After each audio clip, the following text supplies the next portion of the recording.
Chapter 1071. Qin Yiru and Gu Junjian were getting married. Since there were many guests today, Yun Jian had booked the entire place. Qin Yun Hotel was a 4-star hotel. It wasn't the biggest, but it definitely wasn't small either.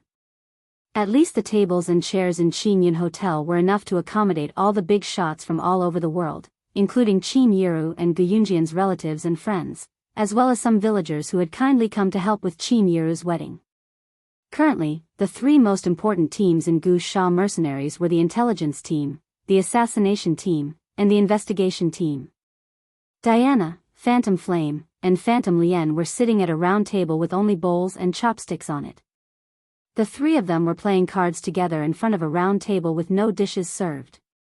Ace Bomb, I only have 1 card left. Ha ha ha, you've lost. Before Yun Jian reached them, she saw the assassination team leader Gue Yen step on the stool without the slightest hint of femininity. She hooked her finger at Dai Annie and Gue Lien. Didn't we agree on 10 million? Hand it over. Gue Yan's smile had an enchanting charm to it. Yun Jian smirked and was about to walk over when Gu Nianji, who was being held down by Qin Yu, shouted, "Io, stop pulling my hand, it's so sore. Hey, get her to loosen it up for me." "Loosen it up, I won't kill you." "I won't kill you." Gu Nianji's hand was being held down by Qin Yu like she was a criminal. Her hand was sore, so she shouted at Yun Jian. Yun Jian turned to look at Gu Nianji when she shouted. Gu Nianji was just grumbling and did not think that Yun Jian would pay attention to her. However, when Yun Jian turned to look at her, Gu Nianji told Yun Jian with sparkling eyes. "Quick, get her to loosen it up for me. Why don't you just let me go? I'll go back to Yulong mainland.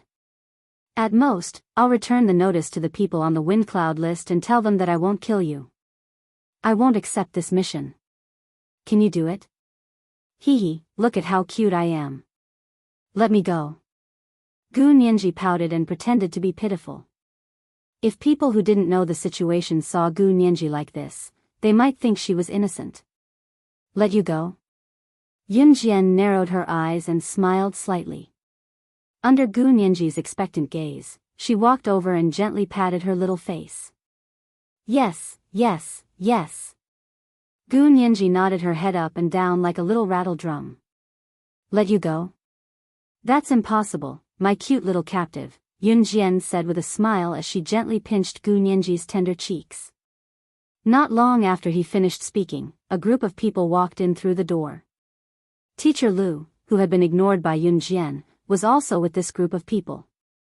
Teacher Lu was holding her husband's arm and holding her son's hand. Because Yun Jian had ignored her earlier, Teacher Lu felt that she was a teacher after all. Gu Nianji was just a little kid. What was there to be proud of? Therefore, Teacher Lu walked over directly and didn't intend to bother with Yun Jian. Let's see who's more arrogant. Teacher Lu mixed in with this group of people, but Teacher Lu did not recognize them at all. This group of people was Qin Yiru's fellow villagers who had come from Xinjiang town to attend the wedding. When they saw Yun Jian, they immediately came over to greet her. "Daughter of Yiru's family. You're already here." Haha. Someone came over to greet her. Teacher Lu was disdainful when she saw others trying to curry favor with Yun Jian. On the contrary, Teacher Lu felt that she was much nobler than Yun Jian. She was a teacher of the people. Just as she thought that, she heard another person say to Yun Jian, "Isn't that so? Yiru's daughter is the director of new cruise. Of course, she has to come over to preside over the situation." Haha. Chapter 1072. If new cruise was not as grand as it was now a few months ago, it was now the trend in Country Z's automobile industry. In 1999, cars had gradually replaced people's walking and motorcycles. Some families who were becoming well-off had even started buying cars. Of course, there were not many who could afford cars in Longmen City. In spite of it, New Cruise's name had spread far and wide. Miss Lu did not know about New Cruise. It was impossible for her not to know about the company. A huge company like New Cruise had become a presence that Miss Lu was fearful of.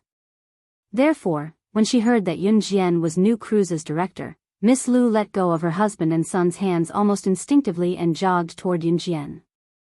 After a pause, Miss Lu looked at Yun Jian and stared at Yun Jian in disbelief. "Your new cruise's director?" Miss Lu used every ounce of energy she had to ask the question that seemed absurd to her but was nonetheless astounding. Yun Zhu's elder sister, Yun Jian, was not only an advanced special forces soldier but also new cruise's director. Her identity as new cruise's director alone was enough to strike fear into Miss Lu's heart. If Yun Jian really wanted to make a fuss, she could just crook her finger at Miss Lu's school principal and the latter would probably expel her.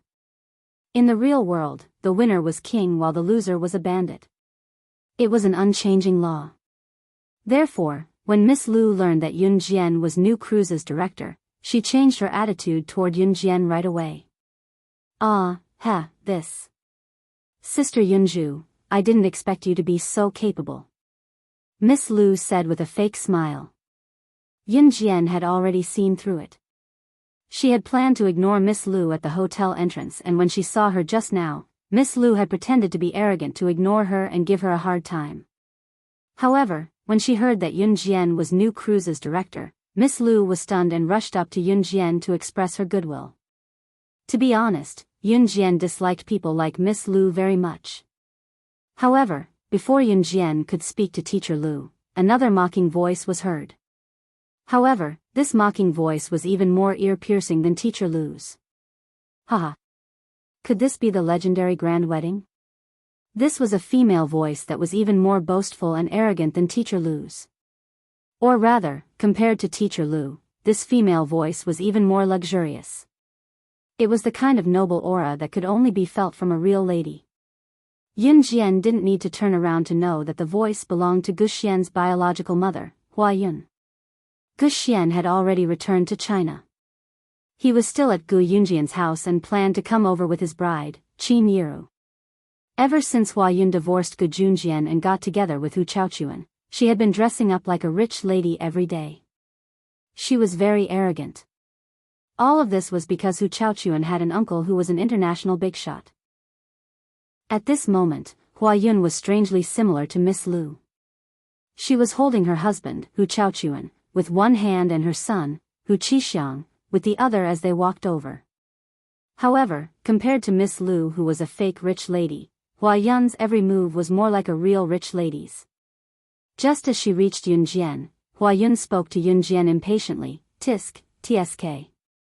It's just a 4-star hotel wedding and you've already fallen to such a state." Hua Yun had just finished speaking when she turned to look at Hu Chaochuan in a boastful manner. Chapter 1073. Hua Yun's last line was purely to show off in front of Yun Jian and everyone else. To Hua Yun, showing off in front of Yun Jian was no longer enough to satisfy her competitive spirit. Hua Yun might look like a rich lady on the surface, but she was actually speaking in such a tone and manner. Today, he even asked Hu Chaochuan to invite Hu Chaochuan's uncle, who was a big shot in the international arena, over. Other than showing off to Gu Junjian, Qin Yiru, and Yun Jian, Hua Yun liked to boast in front of others as well. Who did not like to show off their abilities in front of others? Some people would even try their best to show off their abilities even if they did not have any. Hua Yun was such a person. Other than wanting to show off in front of Yun Jian, more importantly, she was surrounded by so many people who were dressed like beggars. In particular, there were a few people who looked like farmers. They were wearing military rubber shoes that they used to work in the fields. The military rubber shoes were stained with mud after they had just worked in the fields. Hua Yun saw it. She did not say it out loud, but she was showing off in another way. She flaunted her wedding to show off in front of everyone. "You poor peasants are still working dirty, but what about me?" She was a rich lady who was at the pinnacle of the international scene, a phenomenon from a completely different world from them. Therefore, when Hua Yun spoke, she lifted her head smugly and looked at Yun Jian provocatively. Yun Jian did not say anything, but a glint flashed across her eyes. Pfft! Qin Yu, who stood beside Yun Jian, could not help bursting into laughter when she heard Hua Yun's boastful way of bragging. When Hua Yun said that even the arms tycoons who have dealings with the Kosha mercenaries and an Hun group came to our wedding, Qin Yu forced herself not to laugh out loud. What a joke. Did this rich lady not know that Sister Jian was the boss of the Kosha mercenaries? Qin Yu's laughter caught the attention of those present. When Qin Yu was done laughing, the corners of her lips twitched, but she did not say anything. What are you laughing at? This was the truth. Not to mention that arms dealer, there were a lot of international bigwigs who came as well. Hu Chaochuan felt embarrassed when he saw Qin Yu's mocking chuckle, so he added smugly. What's an international hotel? What was an arms tycoon? This is the chairman of New Cruise. Some of the villagers in Xinjiang town did not understand what Hua Yun and Hu Chaochuan were saying, so they all sided with Yun Jian and spoke for Yun Jian. He even bragged to Hua Yun and Hu Chaochuan that Yun Jian was the director of New Cruise. If the fact that Yun Jian was the director of New Cruise had scared Teacher Lu out of her wits, New Cruise was already the symbol of Zhe province and even the entire country, but it was nothing to Hu Chaochuan. Even if Hu Chaochuan was not doing well in the international arena, it was still a piece of cake for him to compete with New Cruise. Pfft, what New Cruise? What the heck?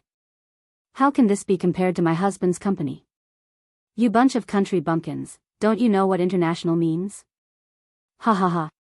International, it means the whole world. My husband's company is famous all over the world. Hua Yun hooked her arm around Hu Chaochuan's and declared fiercely. Wow, you guys are amazing. Teacher Lu was a knowledgeable teacher, so of course, she knew what Hua Yun meant.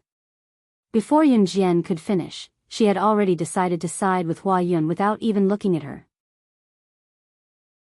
Chapter 1074.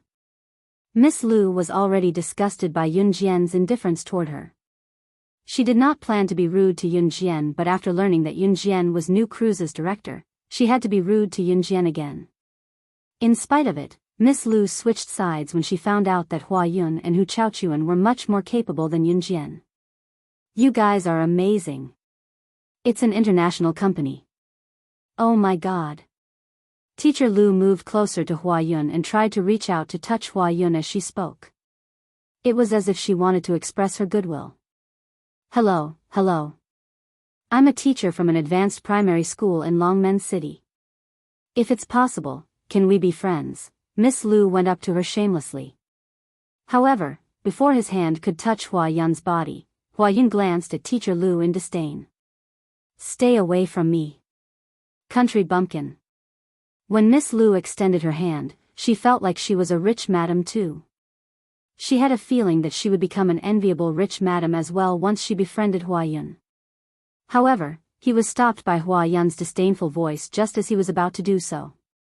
There was always a type of person in this world who thought she was amazing and would confidently extend her hand to someone who stood at the top of the trend to befriend them. Little did she know that she was as insignificant as an ant in the other person's eyes. In other words, if one had never helped others, what right did others have to befriend a lowly person like them? Miss Lu was such a person. She was confident that Hua Yun would acknowledge her when she extended her hand just now. In spite of it, Hua Yun did not even bother to look her in the eye. After Hua Yun said that to Miss Lu, she turned her gaze to Hu Chaochuan and blew him a kiss of love. She was already in her 40s, but she still spoke to Hu Chaochuan in a coquettish voice. Hubby. Is Uncle not here yet? Uncle went to park the car. He'll be here soon.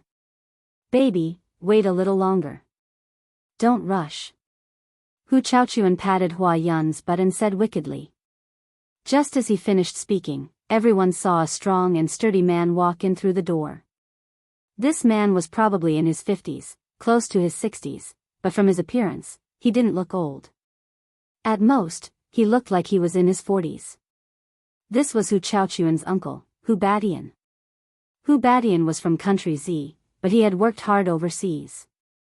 Now, he had made a name for himself and had transferred his nationality to country M. As soon as Hu Badian walked in, Hu Chaochuan felt his aura change. Although his uncle's company wasn't one of the top 10 international corporations, it could still be considered in the top 20 of international corporations. It was a pity that the global multinational companies only ranked in the top 10. Even so, his uncle, Hu Batian, was still a very outstanding big shot in the world. Uncle. When Hu Chaochuan saw Hu Batian, he called out confidently. Then, he turned his head and looked at Yun Jian as if she was an ant. He spoke to Yun Jian contemptuously and introduced her to everyone. This is my uncle. My uncle's company is one of the top 20 international corporations in the world. My uncle's company is ranked within the top 20 in the world. Do you understand? Hu Chaochuan was afraid that some of the people present wouldn't understand, so he even emphasized his introduction. That smug look on his face was as if he was afraid that others wouldn't know of his uncle's greatness. Only then did Hu Batian stand there arrogantly. Just as he stood there, he suddenly caught a glimpse of 3 figures not far away. This. Hu Batian's confidence and arrogance disappeared in an instant. Under Hu Chaochuan, Hua Yun, and everyone else's suspicious gaze, Hu Batian walked toward Dai Ani and the other 2 who were playing cards. Yun Jian raised her eyebrows and curled her lips slightly. However, Hu Batian was already standing in front of Dai Ani and the other 2. He looked at Dai Ani and the other 2, his eyes filled with disbelief as he stared at Dai Ani and the other 2 who were playing cards to kill time. Uncle, what's wrong with you? Hua Yun pinched Hu Chaochuan. Hu Chaochuan understood and immediately asked Hu Batian with a smile. As soon as the question was asked, their respected uncle, the uncle that they were proud of, Hu Batian, bowed respectfully toward Dai Ani and the other 2. Chapter 1075. When Hu Batian walked over, Dai Ani and the other 2 were still playing cards. They were having a great time. Boom boom boom. I've finally won this round. Ha ha ha, give it to me. Dai Ani knocked on the table and extended her hand to Gue Yen and Gue Lian cheerfully. Oh no, you took back the 10 million I just won. I don't accept this. Gue Yen said carelessly. With that, Gue Yen winked with a smile. She then turned to Gue Lian and said proudly, but at least I didn't lose anything. I won 10 million from you just now, haha. The 3 of them were having a great time playing cards, but they blatantly ignored Hu Batian.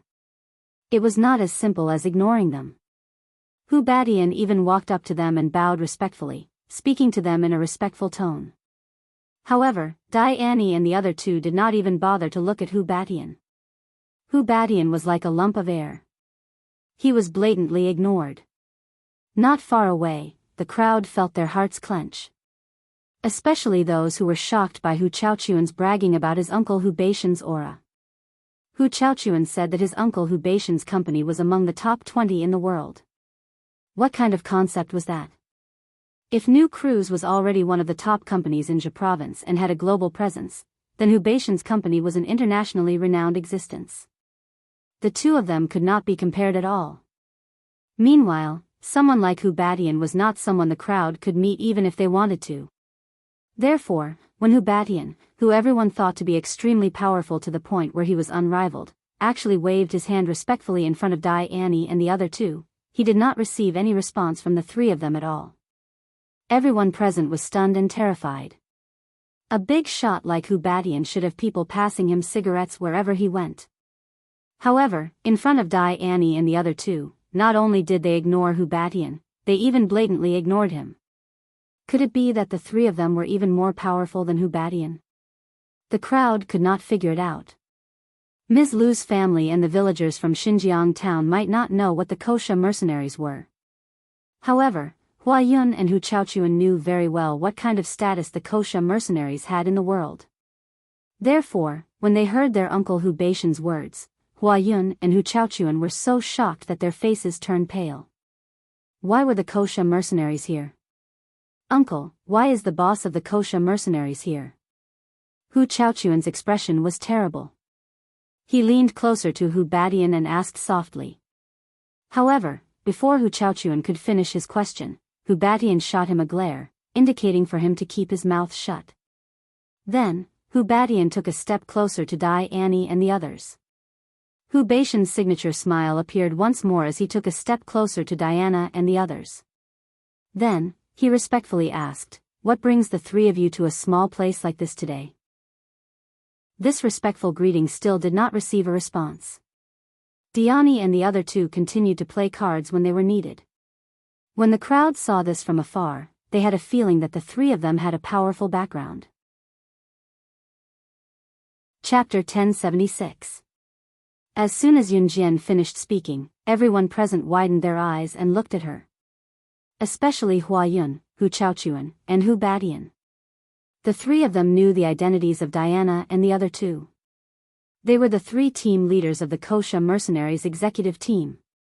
To put it bluntly, the three teams under Diana and the other two were the symbol of the Kosha mercenaries. Although Snake, Lizard and Tiger, Leopard had a higher status than Diana and the other two in the international arena, that was not the case. In fact, Diana and the other two were only less famous than Snake, Lizard and Tiger, Leopard. In terms of the forces they controlled, they each had their own merits. Of course, Diana and the other two were also part of the upper echelon of the Kosha mercenaries. Other than Hua Yun, Hu Chaochuan, and Hu Badian, the others might not have even heard of the Kosha mercenaries. However, from Hu Baishan's reaction, they could tell that Diana and the other two were not simple people. And now, Diana and the other two, whom they all thought were not simple people, were actually being ordered around by Yunjian? No, more accurately, it should be Yunjian ordering Diana and the other two. Are you crazy?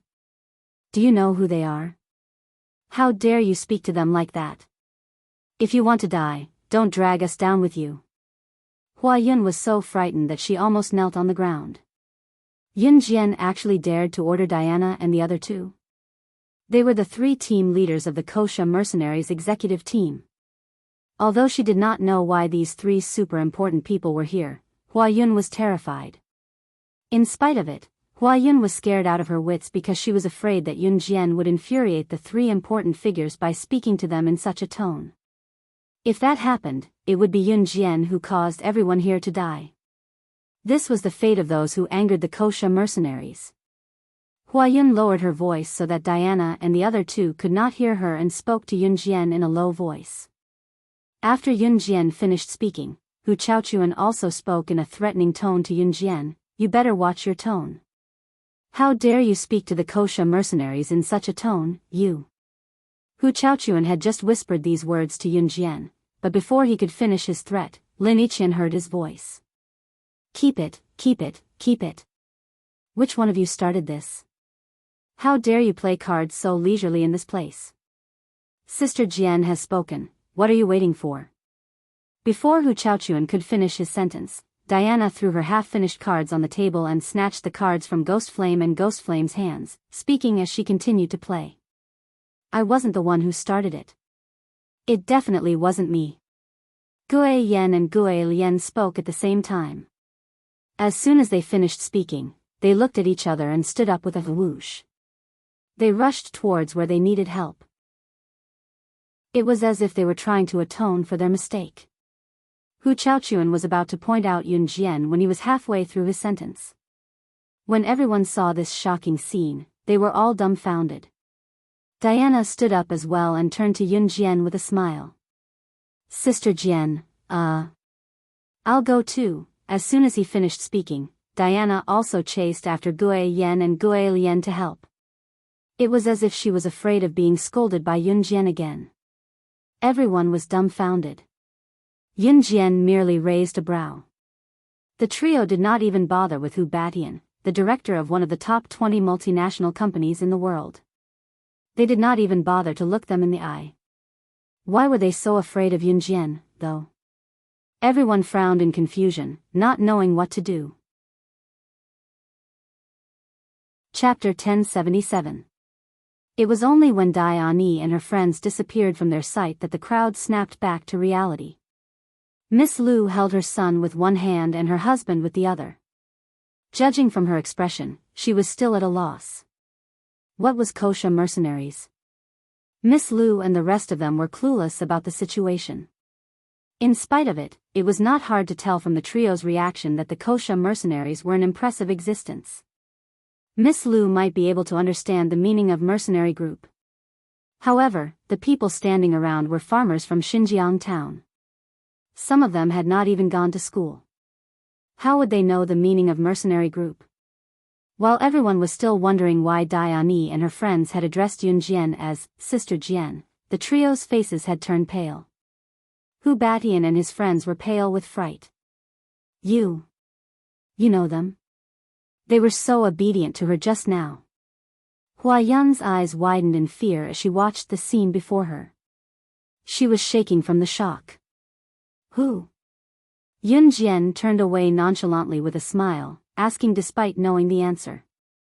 They, them. The 3 team leaders of the Kosha Mercenaries Executive Department. Hua Yun's heart nearly leaped out of her chest. Yun Jian chuckled softly and ignored Hua Yun and her friends as she walked into Tranquil Rhythm Hotel. Seeing this, Hua Yun could not help but gulp down a mouthful of air. Hubby, what should we do? She can't really. Hua Yun was afraid. Yun Jian actually knew the Kosha mercenaries. Even if Yun Jian had ordered the Kosha mercenaries around like what she did just now, Hua Yun did not think that Yun Jian was someone impressive. How could Yun Jian be someone impressive at her age? Panic. What's there to be afraid of? She's just a young girl. Can she go to heaven? Hu Chaochuan was scared as well, but he bellowed at his wife, Hua Yun, in a furious tone. Hu Chaochuan had come to the banquet today with his uncle, Hu Batian, with the intention of bringing his uncle here to show off. Within the top 20 international companies. With such achievements, not to mention being at the level of a super big boss in the world, even in Z country, people would fight to get close to such an existence. Coming to Zhe province's Longmen city with Hu Baishan's status, he could be considered as someone who could do whatever he wanted. However, he did not expect that the 3 team leaders of the Kosha mercenaries would appear out of nowhere. Although Hu Chaochuan was also panicking, he still forced himself to pretend that he could keep his cool and scolded Hua Yun. Don't panic, Hu Batian said with a frown as he waited for Yun Jian to walk away. Yun Jian walked far away, but Teacher Lu and her family were still standing at the entrance in a daze. Hu Baishan's sinister voice carried a hint of ruthlessness, but at this moment, he said, don't panic. She's just a kid in her teens. As long as you have the money, you can easily invite the Kosha mercenaries. Hu Baishan's words calmed Hua Yun and Hu Chaochuan's fear. If Yun Jian could really order Dai Ani and the other 2 like she did just now, her position in the Kosha mercenaries would definitely be higher than theirs. However, how old was she? How capable was she? Uncle, you mean? Hu Chaochuan raised his rat-like eyebrows. That's right. I'm guessing that the 3 team leaders of Gu Sha Mercenaries Executive Department were hired by her. Hu Batian analyzed logically. He was silent for 2 seconds as he spoke before continuing. Chapter 1078. Here, Hu Baishan's words were like an imperial edict. Especially to Hu Chaochuan, it was all thanks to his uncle Hu Baishan's nurturing that Hu Chaochuan was able to achieve his current status. Therefore, to Hu Chaochuan, whatever Hu Batian analyzed must be correct. He did not even have the slightest suspicion. To put it nicely, Hu Chaochuan trusted his uncle, Hu Batian, quite a lot. However, to put it crudely, Hu Chaochuan was brainless. He believed everything his uncle Hu Batian said without the slightest doubt. Uncle. That must be it.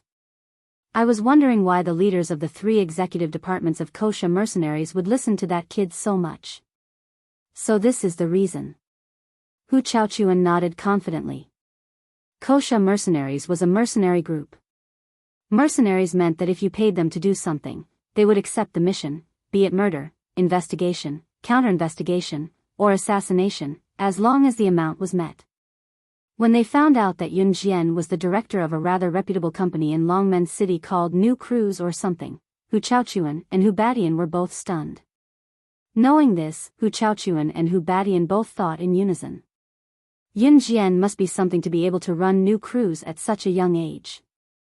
Of course, owning New Cruise meant that Yun Jian's income must be substantial as well. With a substantial income, it was not difficult for her to pay to invite the 3 executive department leaders of Kosha mercenaries to suppress the crowd during Qin Yiru's wedding today. Of course, if Yun Jian really did spend the money to invite the three of them, Hu Batian would know the identities of the three executive department leaders of Kosha mercenaries. They could put on this show with Yun Jian. However, they would not help her with more tasks or other trivial matters. This was the Kosha mercenaries' rule. That was why Hu Batian said, as long as we don't provoke them directly, everything will be fine. As long as they didn't directly provoke the Kosha mercenaries' three executive team leaders, even if they beat and scolded Yun Jian, the Kosha mercenaries' three executive team leaders wouldn't do anything. Uncle, I got it. Hu Chaochuan said to Hu Batian as he held his wife's hand. Alright, let's go in then. Hu Batian naturally assumed that the appearance of the three executive department leaders of the Kosha mercenaries was the reason.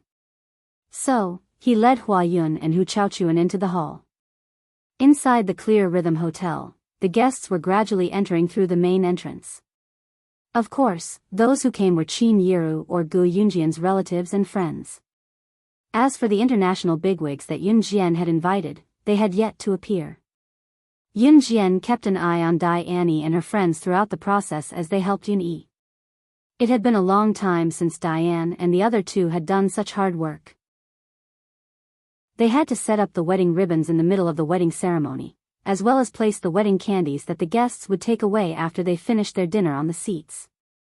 Dai Annie and her friends might be good at other things, but they had never done this kind of work in their entire lives. Sister Jian, you're making the three of us fly all the way here to do this? Dai Annie picked up a wedding ribbon and looked at Yun Jian, who was not far away, helplessly. Cut the crap and do more work. You guys can have dinner earlier. Yun Jian crossed her arms in front of her chest with a grin. It was then that a group of well-dressed people came through the door. Judging from their aura, it was completely different from Qin Yiru and Gu Yunjian's relatives and friends. The entrance of these people felt like they had walked into an international upper-class banquet. Chapter 1079. From the moment he appeared until now, Hu Batian had the aura of a successful businessman. Even when he saw the three executive team leaders of the Kosha mercenaries, Hu Batian did not completely lose his composure. Although Hu Batian was scared witless at that time, he didn't show it completely on his face. Although his actions and words were respectful to Dai Annie and the other two, Hu Batian's aura was indescribable until now. However, just a moment ago, a group of well-dressed people rushed in from the entrance. When Hu Batian turned to look at them, he happened to see them enter. He was so scared that he trembled and stood up immediately. When he stood up, because he was too emotional, Hu Batian accidentally knocked over the stool he was sitting on. He had always maintained a dignified posture, but now, he seemed to have lost a few points. Hu Batian almost fell, but fortunately, Hu Chaochuan beside him quickly held him up. Uncle, what's wrong? Hu Chaochuan just asked this question. Hu Batian had already stood up and walked towards the group of people who were dressed elegantly. Uncle. You? Hu Chaochuan stood up suspiciously, and at the same time, he followed Hu Batian's footsteps in shock. Honey, where are you going? Hua Yun had already peeled a longan on the table and was about to give it to her son, but when she saw Hu Chaochuan following, she grabbed her son's hand and chased after him. Mom, I want longan, sob sob sob. Hu Qixiang saw Hua Yun put the longan he was about to eat on the table, and his hand was grabbed by Hua Yun as she chased after him. Seeing that the longan was getting further and further away from him, Hu Qixiang almost cried like a weak girl. At this time, the person who was surrounded by a group of international bigwigs was the demon woman that he had just met not long ago. The demon woman was the CEO of one of the top 10 multinational companies in the world, and now many people knew that the demon woman was the person in charge of the Rongyao company. As for the chairman of the Rongyao company, she never showed up. It could be said that the demon woman could make her own decisions about the Rongyao company, as long as it was not related to the company's survival. Therefore, many people in the underworld flattered the demoness. Rongyao company was not only one of the top 10 multinational companies in the world, but it was also one of the top 5 multinational companies in the world. Now, Rongyao company was about to surpass the top 3 and become one of the top 10 multinational companies in the world. Let's not talk about whether a nobody like Hu Batian had the qualifications to stand next to the demoness. With Hu Beixian's performance, he could be considered to be in the top 20. However, the top 20 and the top 5 were not on the same level at all. For example, if a company wanted to enter the top 20 in the world, it would need $10 billion in total assets. Then, if it wanted to enter the top 5, its total assets would need to be 100 times more than $10 billion. In other words, the higher one went, the more difficult it would be to surpass the one in front. The total assets required were also increasing. Therefore, in front of Rongyao Company, Hu Beixian's company could disappear from the international scene forever with just a flick of her finger. Therefore, when Hu Beixian saw the demon woman being escorted in through the entrance, one could imagine how excited he was at this time. He did not even think about why the demon woman would appear at Qin Yiru's wedding. "You. Why are you here?" Hu Beixian trembled. Chapter 1080. Before Hu Beixian could finish his greeting, he was about to shake Alluring Demon's hand. It was then that a handsome man dashed through the entrance of Tranquil Rhythm Hotel. The man pushed aside the people around him and slapped away Hu Beixian's hand that was about to shake Alluring Demon's hand. "Don't touch my Alluring Demon, old man." Mare's handsome face appeared before everyone's eyes. Alluring Demon heaved a deep sigh when she saw Mare, who appeared out of nowhere and held her forehead. Why was this man still haunting her? He had chased her all the way from Country M to Country Z's Longmen City. Was he done yet? When she was at Rongyao Company, Mare had been coming to her Rongyao Company all day long. Alluring Demon felt a terrible headache coming on. Hu Beixian's hand was slapped away by an unfamiliar man as he was about to shake the demoness hand. His eyes flashed with malice as he raised his head and met Mare's gaze. You. Hu Beixian was still wondering who it was that dared to slap his hand away when he saw Mare's handsome face clearly. Mare. Hoggy Company's CEO, Mare. Hu Beixian suppressed his heart that was about to jump out of his chest. He was so scared that he almost had dementia. Mare was Hoggy Company's CEO. What kind of existence was Hoggy Company? Due to its long history, Hoggy Company seemed to be even better than Rongyao Company. Today, even Hoggy Company's CEO was here. Moreover, looking closely at the group of bosses following Alluring Demon, each one of them was someone who was dozens of times more powerful than Hu Beixian himself. There were at least a dozen of them here. Hu Chaochuan and Hua Yun, who followed behind, were confused. "Uncle, what's wrong?" "Who are they?" Hu Chaochuan asked. "Uncle, could it be that these people are the reinforcements you've called?" Hua Yun did not know where her confidence came from. She was overjoyed, thinking that these people were Hu Beixian's reinforcements. As soon as Hu Chaochuan and Hua Yun finished their stupid words, Hu Beixian resisted the urge to slap these two idiots to death. He roared at Hu Chaochuan and Hua Yun in a muffled tone, "Shut up, you two." Teacher Lu, who was sitting at a table not far away, was dumbfounded. These people, all of them were wearing expensive clothes. At this moment, Teacher Lu suddenly saw Yun Jian walking over. Hu Beixian and the other two were walking in the same direction as Yun Jian, so they didn't notice Yun Jian walking over. It was only when Hu Beixian saw the enchantress greeting Yun Jian respectfully that he realized that Yun Jian was already standing not far behind him. At this moment, Yun Jian bypassed Hu Beixian and stood in front of the demonic woman. Yun Jian nodded her head gently when she heard the demoness calling out to her. Yes. The international bigwigs who stood beside Alluring Witch stared at Yun Jian in shock. This young lady could actually make Enchantress, the CEO of Rongyao Company, call her sister? Hu Beixian was completely dumbfounded. "Uncle, what's going on?" Hu Chaochuan and Hua Yun were getting more and more confused. At the same time, they had a bad feeling about this. Hu Beixian was about to go crazy. If Yun Jian might have hired the 3 executive department leaders of Kosha mercenaries to back her up in the beginning, what was going on now? Enchantress was the real CEO of Rongyao Company. Why was she calling Yun Jian Sister Jian? Just as Hu Beixian thought about it, a figure suddenly appeared in front of him. One of the bosses standing beside Enchantress suddenly pointed at one of the 4 slender silhouettes that walked in and exclaimed. Isn't Isn't that one of the 4 leaders of an Han group, Shuang? Shuang frequented major events, so it was easy to recognize him. Just as the boss spoke, one of the bosses who held a relatively high position continued with a trembling voice under everyone's gaze. It's not just Shuang. No, not just Shuang. If I'm not wrong, the 4 of them are the 4 leaders of an Han. As soon as these words came out, everyone was shocked. All the bosses widened their eyes, their faces pale from the shock. The 4 leaders of an Han group each had their own responsibilities in the organization and rarely appeared together. Chapter 1081. At this moment, the 4 figures had already walked in side by side from the main entrance. Adam's injuries had completely healed and he no longer needed Lan Su's support. Lan Su had spent more time with Qin Yiru, so he was still by Qin Yiru's side to provide support and had not arrived yet. The 4 leaders of the an Han organization.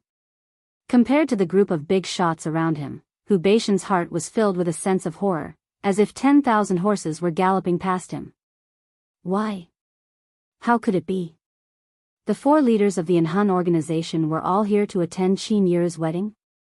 The an Han organization was an existence that stood shoulder to shoulder with the Wuxia mercenaries. And the 4 leaders of the an Han organization represented the entire an Han organization. As for the legendary leader of the an Han organization, he was even more mysterious. Just as Hu Badian was in a daze, Ce helped Yun Yi hang the last wedding ribbon with his height advantage. He then casually walked over with his hands in his pockets. With Ce's help, as well as Dai Ani and the other 2 girls who Yun Jian had chased over to help, Yun Yi was able to set up the wedding venue in no time. At this moment, Ce was already walking towards Yun Jian. His handsome face slowly appeared in front of all the bosses. Ce's appearance in front of all the bosses did not cause any commotion. This was because his identity had never been exposed in front of all the bosses. Yun Jian and Demonis were standing face to face. Hu Badian was standing half a meter behind Yun Jian. The group of bosses watched as the 185 tall handsome young man walked over from afar and stopped not far away from the crowd. Ce's aura was very strong. It was so strong that everyone present could not ignore him. Which family was this young man from? Even in the face of so many international bosses and global business elites, his aura was not inferior at all. However, just as everyone present was thinking this, they saw Ce walk over. He saw Hu Badian standing half a meter behind Yun Jian. He successfully blocked himself and walked directly behind Yun Jian. Ce frowned slightly. His furrowed brows indicated that he was in a very bad mood. The leader of the an Han organization was unhappy. This was a sign. Shuang and the other 3 who walked in through the entrance felt their hearts clench when they met Ce's gaze. As expected, Ce frowned and walked straight towards them. However, when Hu Badian blocked him from approaching Yun Jian, he did something terrifying. He reached out his left hand and grabbed the collar of Hu Baishan's back. Hu Badian, who did not even notice, was rudely thrown to the side. This way, he was able to reach Yun Jian without any obstructions. Then, he reached out his right hand and stood on Yun Jian's left. He grabbed Yun Jian's slender waist and declared his sovereignty. The group of bosses was stunned. Hu Badian was someone with some status. How could this young man be so fierce? On the other hand, Hu Badian lost his balance after being thrown out and fell to the ground in a sorry state. Hu Chaochuan saw this and did not immediately help him up. When he saw the uncle he admired the most fall to the ground, he turned and shouted at Ce, "Who do you think you are? Do you know who my uncle is? How dare you treat my uncle like this? I will make your life a living hell." He did not even finish the word die. Chapter 1082. This young master could be said to have suddenly entered the ears of everyone present. The appearance of the 4 leaders of the Wuxia mercenaries here was already something that everyone present thought was inconceivable. But that was not the most bizarre thing. The most bizarre thing was that the 4 leaders of the an Han organization actually called a young boy, young master. Let's not talk about the meaning of this young master. It was rumored that the 4 leaders of the Inhun organization only listened to one person. Other than that, no one else in the entire world could defend their attitude towards others. But today, why would the 4 leaders of the Inhun organization, why would they call this young boy, young master? This, all the big shots present were stupefied at the same time. As for Hu Chaochuan, who had pointed out that CE was nothing, he was completely stunned. How could he not know what kind of people the 4 leaders of the Inhun organization were? They were the leaders of the Inhun organization. It could be said that even Dai Annie and the other 2 couldn't be compared to these 4 people.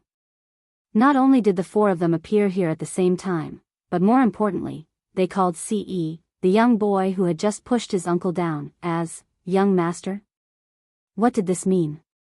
Not only were the leaders in front of him, Hu Chaochuan, Hu Batian, and Hua Yun stunned, even demonic woman and mare were stunned. Although Miss Lu, who was not far away, did not know what was going on, as long as she was not an idiot, she could tell. The group of big shots standing there just now were all internationally renowned existences. How powerful were they? Even Hu Batian, who was one of the top 20 multinational companies in the world, had to look up to them and flatter them. But when they saw Shuang and the other 3 appear, this group of leaders who even Hu Batian had to look up to were like mice who had seen a tiger. They were all extremely respectful. But why would Shuang and the other 3, whom even these leaders had to be respectful, use the same respectful tone and call CE young master? It was obvious that CE's identity was not ordinary. Teacher Lu's group was also dumbfounded. At this moment, Shuang and the other 3 turned to look at Yun Jian after shouting at CE. At the same time, the 4 of them respectfully called out to Yun Jian, young madam. The way he addressed her as young madam made everyone envious. Whether it was CE's looks, height, or his loving eyes for Yun Jian, he was deeply attractive to every woman present. In particular, Shuang and the other 3, who were not at a disadvantage in front of the international bigwigs, spoke to CE in such a respectful manner. This further proved that CE's identity was not to be trifled with. Therefore, the people present were even more envious of Yun Jian. However, they only saw Yun Jian gently nodding her head. Just when everyone thought that she would faint from excitement, she nodded her head and said to Shuang and the others, "Let's go in. It's been a busy day. You've worked hard." A busy day? Could it be that Yun Jian had ordered the 4 leaders of the Inhun organization to work hard for a day? Oh my God! The faces of the bigwigs present changed instantly. Even their backs straightened. The bigwigs present naturally did not think that CE was the leader of the Inhun organization. After all, he was so young. It was not that they did not believe it, but they did not dare to believe it. They did not know why the 4 leaders of the Inhun organization called CE young master. But why would the 4 leaders of the Inhun organization willingly work for Yun Jian for a day? Chapter 1083. While the bosses were still in shock, Adam, who stood furthest to the side, rubbed his head and chuckled at Yun Jian. It's not hard, not hard. How can it be hard? Ha! Adam, one of the 4 leaders of Inhun group, was actually saying something like that to Yun Jian. Moreover, his words were laced with flattery. Let's go in, Yun Jian replied with a nod with a smile. Go, go, go. What are you waiting for? Young madam has spoken. Adam struck a pose coolly and took a step back. Then, like he was forcing a duck onto a perch, Adam opened his arms and slapped Shuang and Emo Sen, who were closest to him, on the buttocks. He even put his hands on their shoulders with a grin and pushed them inside. Shuang and Emo Sen's faces darkened at Adam's action of slapping their butts, but Lin Wei, who stood on the side, walked in alone. Lin Wei was in charge and training of Inhun's secret agents and assassins, so he was very capable to begin with. If he was not capable, he would not have been able to make Inhun's assassins and secret agents submit to him. Slaying God, the top secret agent in the international secret agent ranking back then, was trained by Lin Wei. From slaying God's weakness in the beginning to her effortless victory over Lin Wei in the end, she learned all of this from Lin Wei. Lin Wei was strong, but at the same time, he was also a very cold person. A man of few words was Lin Wei's personal mark. Although Adam was skillful, he was no match for Lin Wei, who was always accompanied by assassins and secret agents. Moreover, Lin Wei was an impartial person. Adam believed that if he were to slap Lin Wei's buttocks, he would definitely be caught and beaten up on the spot. Shuang and Mo Sun were slapped by Adam in public, but they did not do anything else. After Shuang, Mo Sun, and Mo Sun were led inside by Adam playfully, alluring demon shook off Mare who had latched onto her wrist. It was only then that alluring demon went to Yun Jian and told Yun Jian, "Sister Jian, I'm going in too." With that said, the demoness got Yun Jian's tacit approval and entered the arena with her body swaying. The group of big shots behind him scrambled forward to flatter him.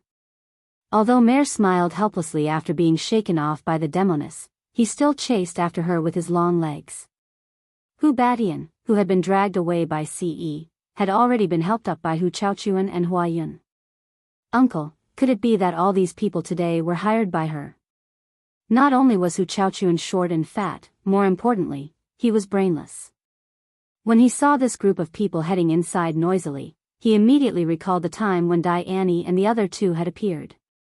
His uncle had said that Dai Annie and the other two were most likely hired by Yun Jian to be her stunt performers. If that was the case, could it be that the group of people just now were all hired by Yun Jian? It was just to go through the motions. "You idiot. Stop talking so much." Hu Badian was not stupid to have made it this far. He slapped Hu Chaochuan harshly and bellowed. It was just that Hu Chaochuan's words had reached Yun Jian and Ci's ears. Hu Badian was not as dumb as Hu Chaochuan. If Dai Annie and the other two, the three leaders of the Kosha mercenaries, had appeared in the beginning, perhaps Yun Jian could have hired them with some money. Then, all these people who came later, no matter who they were people that Yun Jian could not hire even with money. Just as Hu Badian was thinking about it, he saw a man and a woman coming in from the entrance. The man was tall and muscular while the woman was slender and enchanting. Chapter 1084. Hu Badian was considered an international big shot and had a high status in the world. Hu Badian had been to many international big shots gatherings and naturally recognized some of them. When the man and woman came in again, the man was burly and was almost 2 meters tall. The woman was seductive and had a slim figure. After seeing the two of them, Hu Badian was almost dumbfounded. These two, weren't these two the elders of the Gu? Kosha mercenaries, snake, lizard and tiger, leopard? Why were they here? Snake, lizard and tiger, leopard were the same as the four of them. They were the leaders of the Kosha mercenaries. Of course, in the Kosha mercenaries, snake, lizard and tiger, leopard were not called leaders but elders. However, snake, lizard and tiger, leopard's position in the Kosha mercenaries was the same as the four leaders of the Inhun organization. "Uncle, who are they?" Hu Chaochuan was slapped by Hu Badian, but he was not angry. He thought about it and asked. At the same time, Hu Chaochuan had a bad feeling. Huayun's heart became more and more complicated when she saw Hu Badian looking at the two people who came in with a frightened expression. Huayun wanted to bring her husband, Hu Chaochuan, to show off. If she could bring her husband's uncle, Hu Badian, along, she was sure to win. Ever since she found out that Qin Yiru was getting married to Gu Junjian, Huayun had been looking forward to this day. She was looking forward to the day she could bring her powerful and influential husband to show up and slap Qin Yiru in the face in terms of identity or status. She wanted to show Gu Junjian that she had found a man who was many times more powerful than him. "What about you? Who do you think you are?" But until this moment, Huayun realized how stupid it was for her to bring her husband and uncle here. Who could tell her why? Why was she Qin Yiru's daughter? Why was her ex-husband marrying the daughter of a poor woman from the countryside? How could she know so many international big shots? Any one of these big shots could crush her uncle, Hu Badian, whom she was proud of. Huayun's face was drained of color. "Shut up." Hu Badian was close to tears from his dumb nephew. He slapped Hu Chaochuan again in an attempt to shut him up. After being slapped in the face, Hu Chaochuan shut his mouth. When Hu Chaochuan was slapped by Hu Batian, Huayun didn't react. Now, Huayun finally reacted. Huayun pretended to rush to caress Hu Chaochuan's face. "Hubby, are you okay?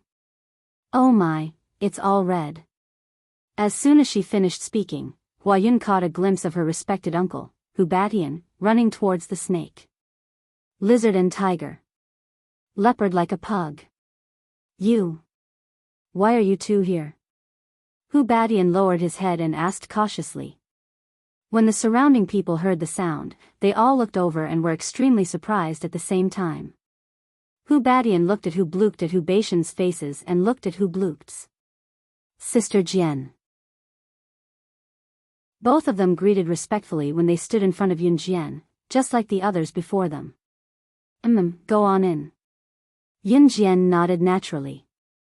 Snake. Lizard and tiger. Leopard then went in without looking back. If the people present did not know the identity of this group of big shots, then they would know.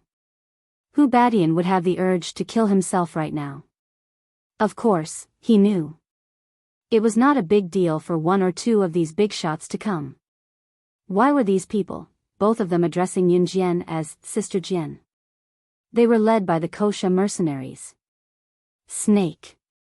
Lizard and tiger. Leopard were elders of the Kosha mercenaries. They would only be so respectful to the boss of the Kosha mercenaries. Hu Baishan's eyes widened as a horrifying thought popped up in his mind. Chapter 1085. Just as Hu Batian thought of this, he immediately shook his head. No, that's impossible. How old is this girl? How can she be the boss of Kosha mercenaries? Furthermore, the current boss of Kosha mercenaries killed the previous boss 2 to 3 years ago. If this girl is the boss of Kosha mercenaries, then how old was she when she took over Kosha mercenaries? 13? 14? God, children at that age were probably in junior high school. Some were even in primary school. How is that possible? Hu Batian immediately shook his head and eliminated this unrealistic thought. At this moment, Huayun's face could no longer be described as pale and bloodless. Back then, she had boasted in front of others that even the military tycoons who had dealings with Kosha mercenaries and an Han organization had attended her and Hu Chaochuan's wedding. Just a military tycoon who had dealings with Kosha mercenaries and an Han organization had attended her and Hu Chaochuan's wedding. Back then, Huayun was already so smug. But now? Qin Yiru and Gu Yunjian's wedding venue. The two elders of Kosha mercenaries had arrived. The 3 executive team leaders had arrived. The 4 leaders of an Han organization had arrived. Even the CEO of Rongyao Company, one of the top 10 international corporations in the world, and the CEO of Haji Company, Mayor, had arrived. Not to mention the other big shots that were scattered all over the place. Even the rest of the big shots were enough to crush Hu Batian with one hand. Huayun felt that what she had said and done to Qin Yiru and Gu Junjian was no different from a clown who had jumped ship. Thinking of this, Huayun's face turned even paler. Let's go. Yun Jian lowered her eyes and glared at Hu Batian. A hint of murderous intent appeared in the corner of her eyes, but it quickly disappeared. She raised her head and looked at Ce.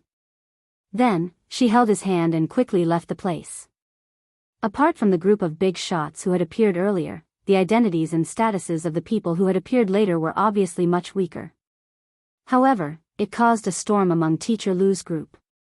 Zhang Jifan, Su Zetian, Duan Lei, and even Han Biyao, the former leader of the top gang in Jia province, who had surrendered to Yun Jian, were all there.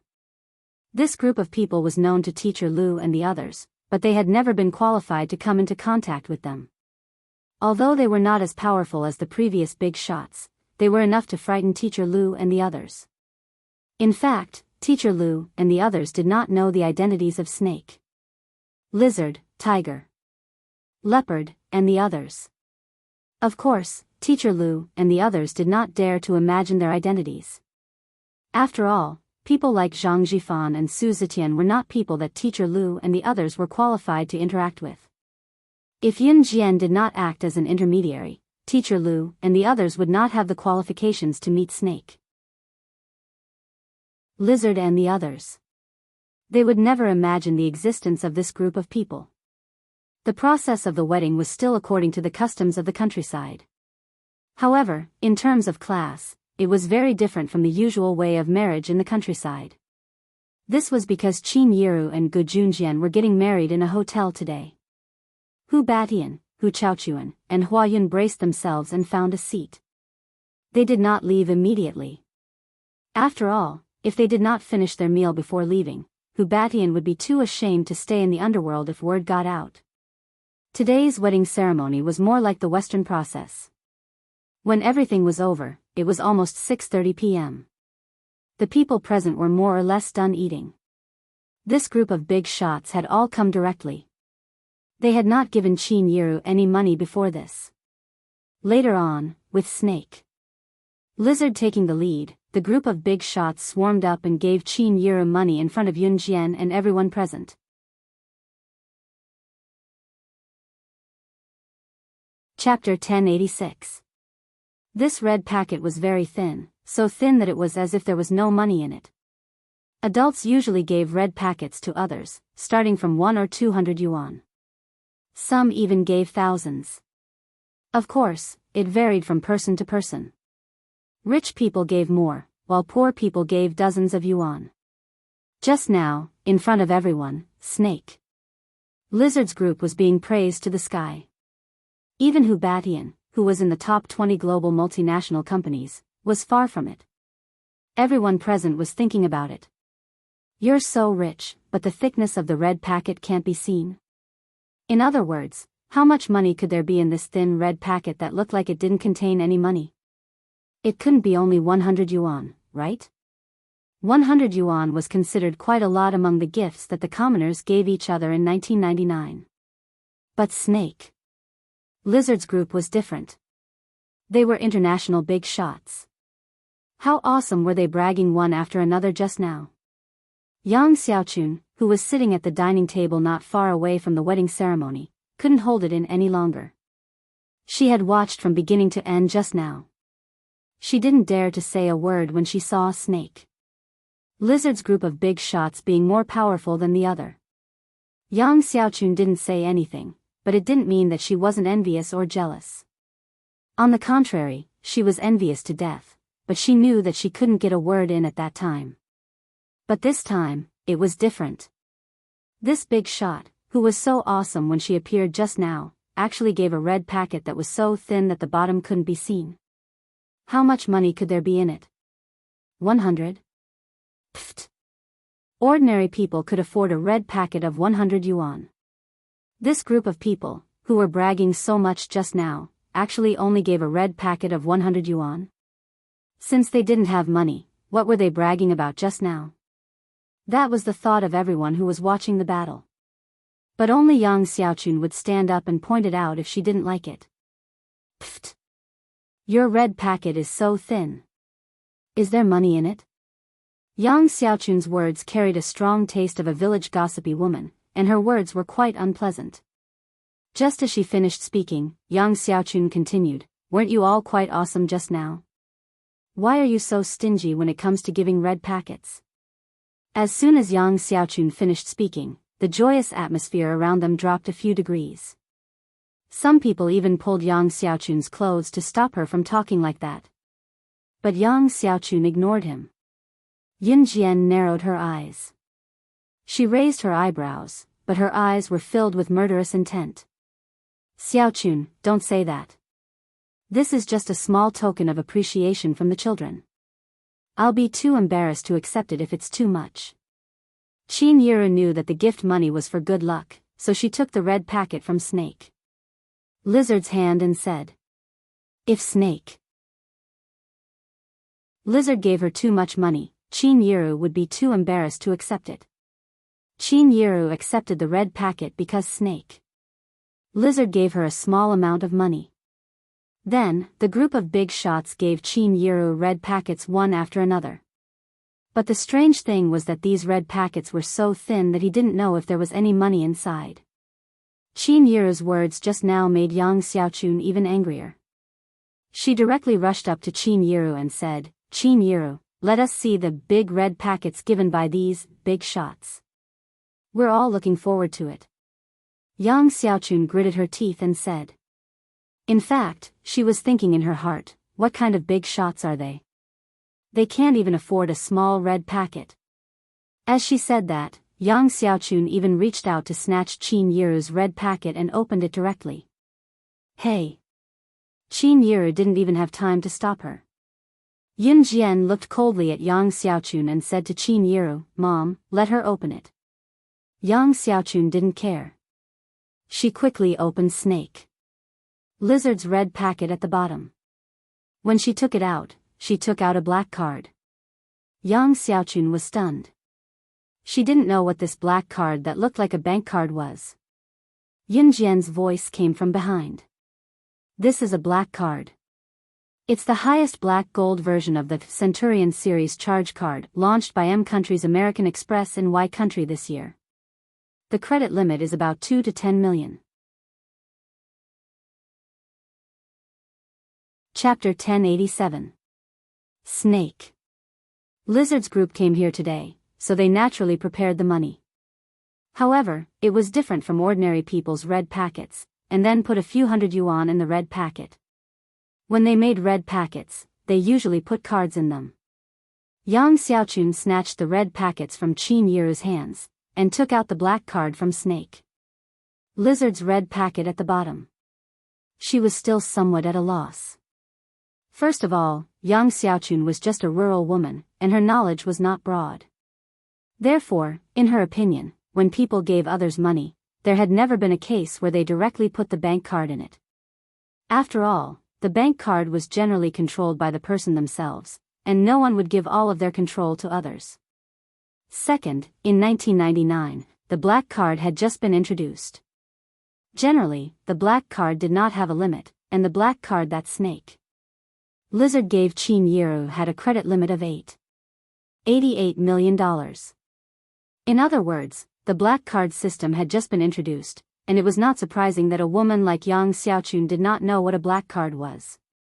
After all, people who could have a black card did not apply for it themselves, but were invited by the bank.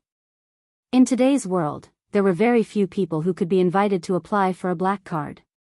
Therefore, when Yun Jian explained about the black card in Yang Xiaochun's hand, not only was Yang Xiaochun dumbfounded, everyone else in the room was rooted to the spot as well. This card has 88 million yuan in it? Yang Xiaochun was the one who took the red packet just now, and now Yang Xiaochun was still holding the black card in her hand. She lowered her head, and did not understand the black card, but the string of numbers that Yun Jian said shocked her. Yang Xiaochun's hand holding the black card could not stop shaking, but she held the card tightly, for fear that she would accidentally drop it on the ground. If this card was destroyed in her hands, she would not be able to pay it back even if she worked like a cow or a horse for the rest of her life. $88 million, converted to yuan, multiplied by 6, is not much, only about 50 million. Yun Jian lazily refuted Yang Xiaochun's words. Her casual words were in the ears of everyone present, but it was like a wave hitting a rock, and it was very shocking. Only about 50 million? What do you mean by only? That was half of 100 million. Everyone present was trembling with fear. 50 million. Among them, Yang Xiaochun's reaction was the most intense. She was so frightened that her hands went limp. Her hands were not clenched tightly, so the black card was accidentally dropped to the ground by her. Yun Jian could reach out and grab the card so that it wouldn't fall to the ground, but she didn't. Ce, who was standing next to her, sized her up nonchalantly. She didn't care about anything else. As for Snake Lizard, she looked at Yang Xiaochun as if she was looking at a lively clown. When Yang Xiaochun saw that she had thrown 50 million yuan to the ground, she was so scared that her legs went soft. She knelt on the ground and picked up the black card with trembling hands. She hurriedly handed it to Qin Yiru. "I'm sorry. I'm sorry. I'll return the card to you. Yang Xiaochun almost had a heart attack. As she spoke, her hands were like springs. There were a few times when she handed the card to Qin Yiru, but because her hands were trembling, she couldn't hold it firmly. Qin Yiru also took the card in shock. She didn't expect the card to have such a large amount of money. This. I'll return it to you. Yang Xiaochun realized that the red packets that Qin Yiru received from the big shots were still in her hands. She was about to return all the red packets to Qin Yiru. A pair of jade hands stopped Yang Xiaochun's actions.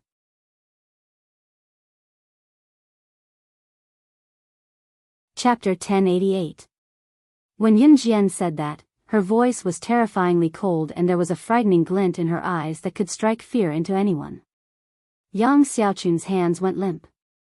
She almost spilled the red packets on the floor. However, Yang Xiaochun steadied herself in the end. I'll open them. Yang Xiaochun felt her hair stand on end from Yun Jian's words. Since you've taken them, you'll have to open them. Yun Jian sneered as she enticed Yang Xiaochun step by step. Yun Jian knew that if Qin Yiru were to open the red packet herself and Qin Yiru knew how much money was in the card, her reaction would not be any less than Yang Xiaochun's. Therefore, Yun Jian might as well go all the way and let Yang Xiaochun help Qin Yiru open the red packet. No. This red packet belongs to Yiru. I'll open it.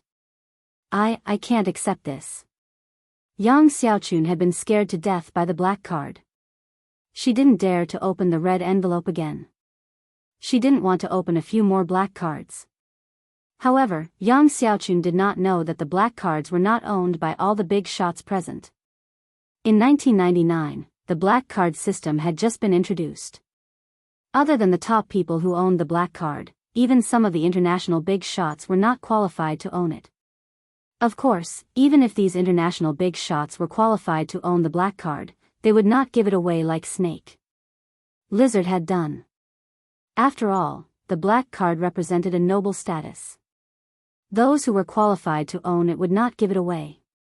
It was akin to giving away one's noble status to someone else. No one present would do that.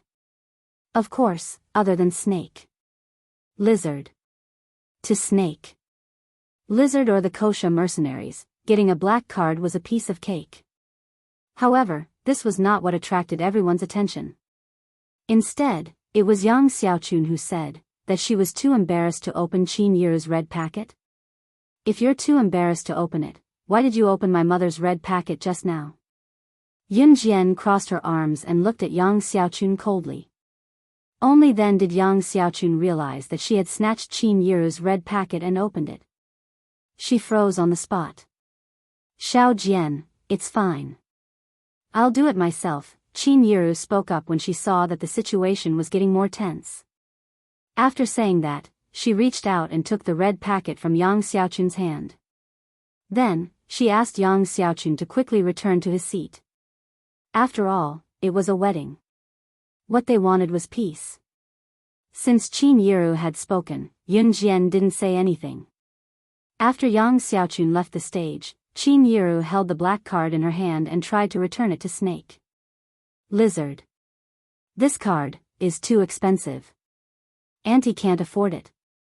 The money in this card was enough to ensure that many people would not have to worry for the rest of their lives. Qin Yiru extended her hand to return the money to Snake. Lizard. Auntie, this is a small token of my appreciation, Snake. Lizard did not take it back but said after a pause. Mom, this money is nothing to her.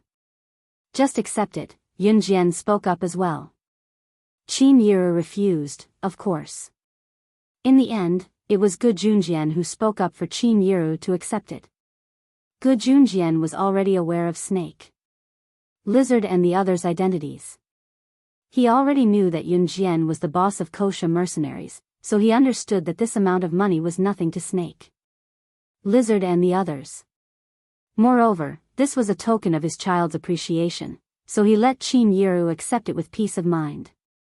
After the wedding ceremony, the guests were almost done with their meals. However, the guests had yet to leave as the wedding was still in the middle of the gaming event. Yun Jian was called out by Lan Su halfway and stood at the back door of Tranquil Harmony Hotel.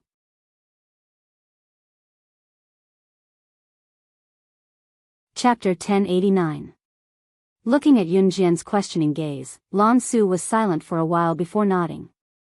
Yun Jian, I've been on Earth for so long. It's time to go back. Lan Su paused. Because, the witch tribe of Yulong continent needs me. Because the witch tribe of Yulong continent needed her. It was such a simple reason. However, for thousands of years, Lan Su had taken on the mission of carrying the entire witch tribe with this reason alone. It was because the sorcerer god had left behind a sentence, I'll definitely return after 1,000 years. Now, 1,000 years had passed. Lan Su had found the sorcerer god of her witch tribe. However, unfortunately, Yun Jian did not remember the past. She did not remember the past, and she had even forgotten the Yulong continent. However, Lan Su did not forget that she, Lan Su, was born in the witch tribe. Even if she died, she would die in the witch tribe. As for her sorcerer god, Lan Su really hoped that Yun Jian would return with her. The words that had been passed down since ancient times were not without basis. The sorcerer god lived, and the witch tribe would prosper. If the sorcerer god died, the witch tribe would perish. The sorcerer god's return could revive the witch tribe that had been silent for thousands of years. They could take back the throne that belonged to them as the #1 family in the Yulong continent. This was the source of motivation that Lan Su and all of the witch tribe's people looked forward to. However, Yun Jian was unwilling. Of course, this was the sorcerer god's own choice. Lan Su admitted that she really wanted Yun Jian to return to the Yulong continent with her. However, since Yun Jian was unwilling, she would not force her. So, will you come back? Yun Jian felt that someone was eavesdropping on her conversation with Lan Su. She raised her eyebrows and changed her question to Lan Su. Lan Su was silent for a while. Her tall figure looked very lonely. After a pause, Lan Su didn't answer Yun Jian's question. Instead, he asked Yun Jian, Sorcerer Goddess, are you really not going back? This time, Lan Su didn't call her Yun Jian, nor was she joking. Her expression was very serious. Looking at Lan Su, Yun Jian nodded again, okay. In the end, Yun Jian added, my family is here. And him. Lan Su seemed unwilling to give up. She parted her lips and smiled again. Then, what if the shaman tribe is about to die out? Are you still not going back? Yun Jian fell silent. In Yun Jian's subconscious mind, whether it was the Yulong continent or the sorcerer tribe, everything was foreign to her. That was why she wouldn't go there instead of going back. I understand. Lan Su revealed a bitter smile that was filled with too much bitterness. She fell silent for 2 seconds as well. I will bring the sandalwood box back to the Yulong continent. Lan Su's voice gradually became softer. She paused and lowered her head to look at the ground. Then, she suddenly raised her head to look at Yun Jian with an ethereal and lonely tone. I probably won't come back in the future. At the end of her sentence, her voice was so soft that only Lan Su could hear it. Yun Jian raised her eyebrows. From the corner of her eye, she caught a glimpse of a figure that had been enduring for a long time. It was rushing over here. What did you say? Damned woman, how dare you not come back? What did you say? I dare you to say it one more time.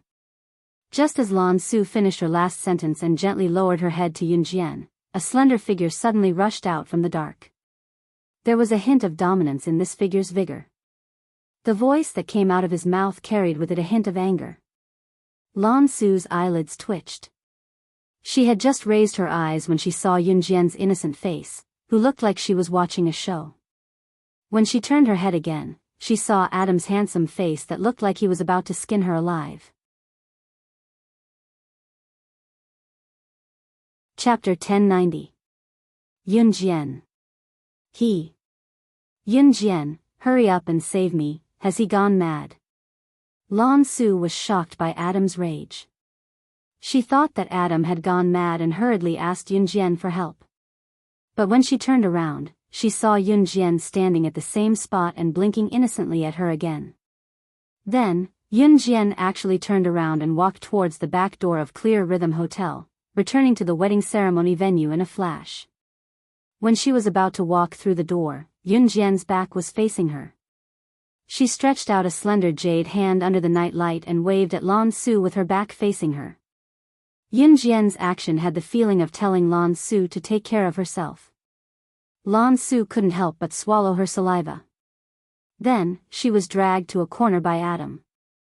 Lan Su didn't see that when Yunjian walked into Clear Rhythm Hotel, she even symbolically curved her red lips. Ever since Adam was injured and Lan Su took care of him, Yunjian could tell that this guy was interested in Lan Su. Actually, Adam's injury had healed long ago. That little injury on his leg back then, could it really make Adam, one of the 4 leaders of an Hun group, injured for so long? What a joke. It was just that Adam had always pretended that his injury was serious and needed someone to support him to walk. This was something that everyone had noticed. Only a silly child like Lan Su didn't know. She really thought that Adam had just recovered recently and had always felt guilty that Adam was seriously injured because of her. Just as Yunjian stepped into Tranquil Rhythm Hotel, she was greeted by 2 tall silhouettes. Mo-san was frowning as he walked towards Yunjian. He looked at Yunjian and paused before asking, "Young mistress, did you see Adam just now?" Yunjian raised her eyebrows. She didn't blush at all when she lied. "No, you're looking for him. How can there be anything? Haha. Mo-san is just a little worried about that brat Adam. To be honest, that brat Adam has never let us be at ease." Holding a glass of wine, Shuang bumped into Mo-san with a smile. After that, he put his arm around Mo-san's shoulder. Yunjian narrowed her eyes. Just as she was about to say something, a familiar and pleasant male voice came from behind her. "Are you 2 bored out of your minds? You're not going to help, huh?" Siyi's magnetic and pleasant male voice came from behind her. When she came back to her senses, Yunjian felt that she had been pulled into a broad body with a familiar warmth. Siyi bluntly said to Mo-san and Shuang. Now that the wedding ceremony was over, all the big shots were planning to leave by car. Qin Yiru and Gu Yunjian's fellow villagers were also planning to leave with wedding candies. There were still some things that needed to be cleaned up, so Siyi asked Mo-san and Shuang to help. After listening to Siyi's words, Mo-san and Shuang left in a flash. Siyi hugged Yunjian from behind and rested his chin on her shoulder. "What naughty things did you do this time?" Siyi's sword-like eyebrows flashed. He smiled and said, "Matchmaking." Yunjian only smiled slightly. Then, she nimbly broke free from Siyi's embrace and took 2 steps forward. Siyi raised his handsome eyebrows and followed her. On the other side, Lan Su was dragged by Adam to a dark corner. "Are you crazy?" Lan Su was mercilessly thrown to the corner by Adam. She was hit hard by the wall and shouted at Adam when she came back to her senses. "Yes, I am crazy." Adam pressed Lan Su against the wall in a rather violent manner. He reached out his right hand and punched the wall. The mud wall was smashed into powder by Adam's punch. "Tell me, why are you leaving?" Adam's eyes were red. Lan Su was silent for 2 seconds. She didn't dare to look directly into Adam's eyes. After a pause, she looked directly at Adam. "What does it have to do with you whether I leave or not?"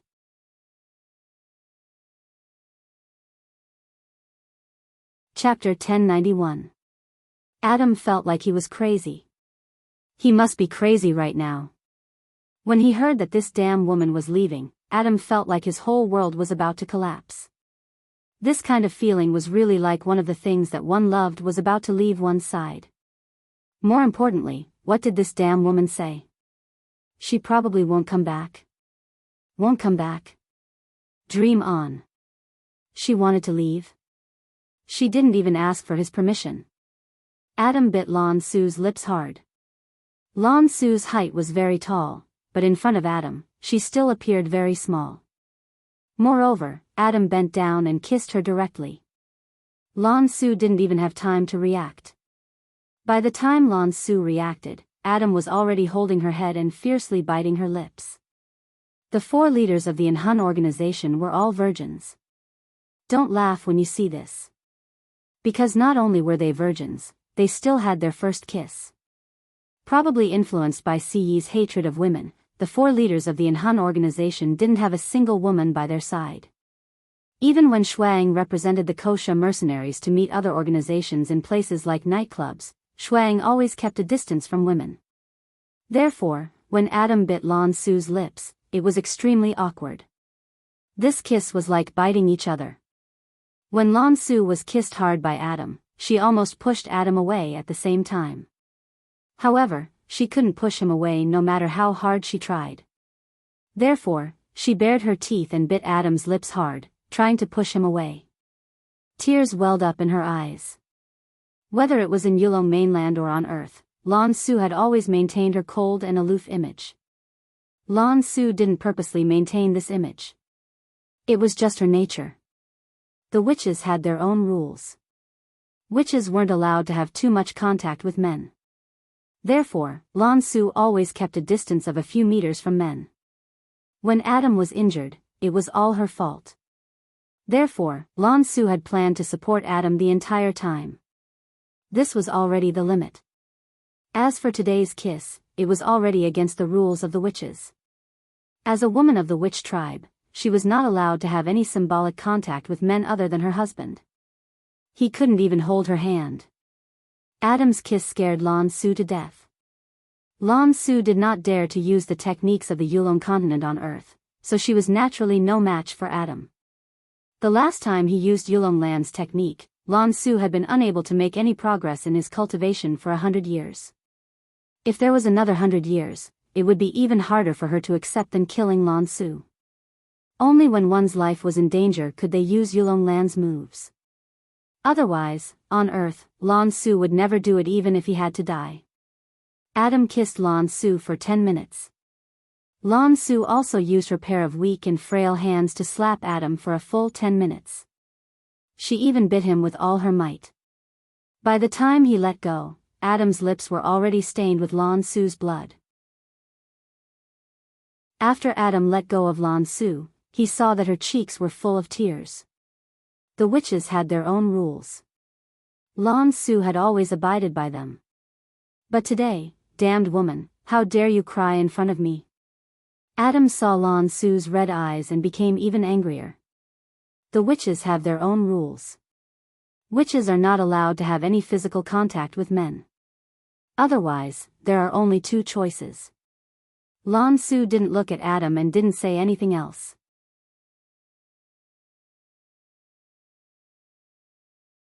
Chapter 1092.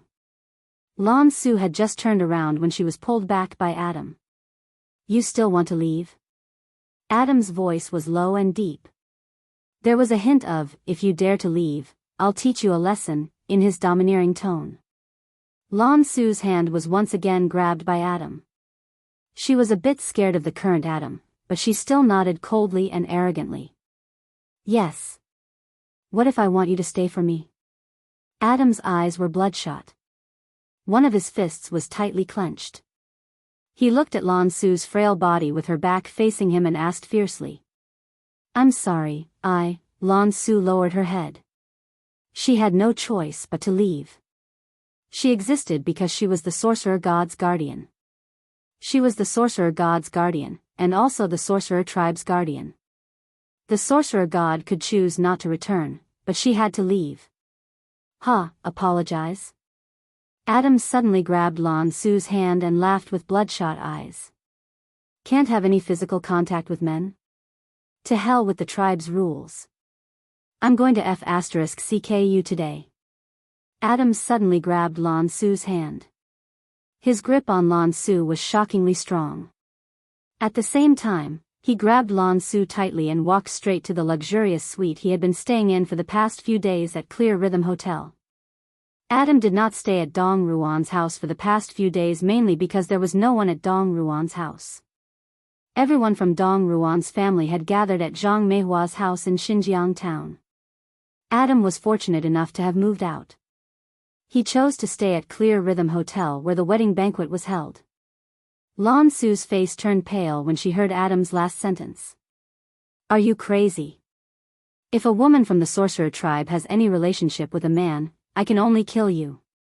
Lan Su's face instantly turned pale.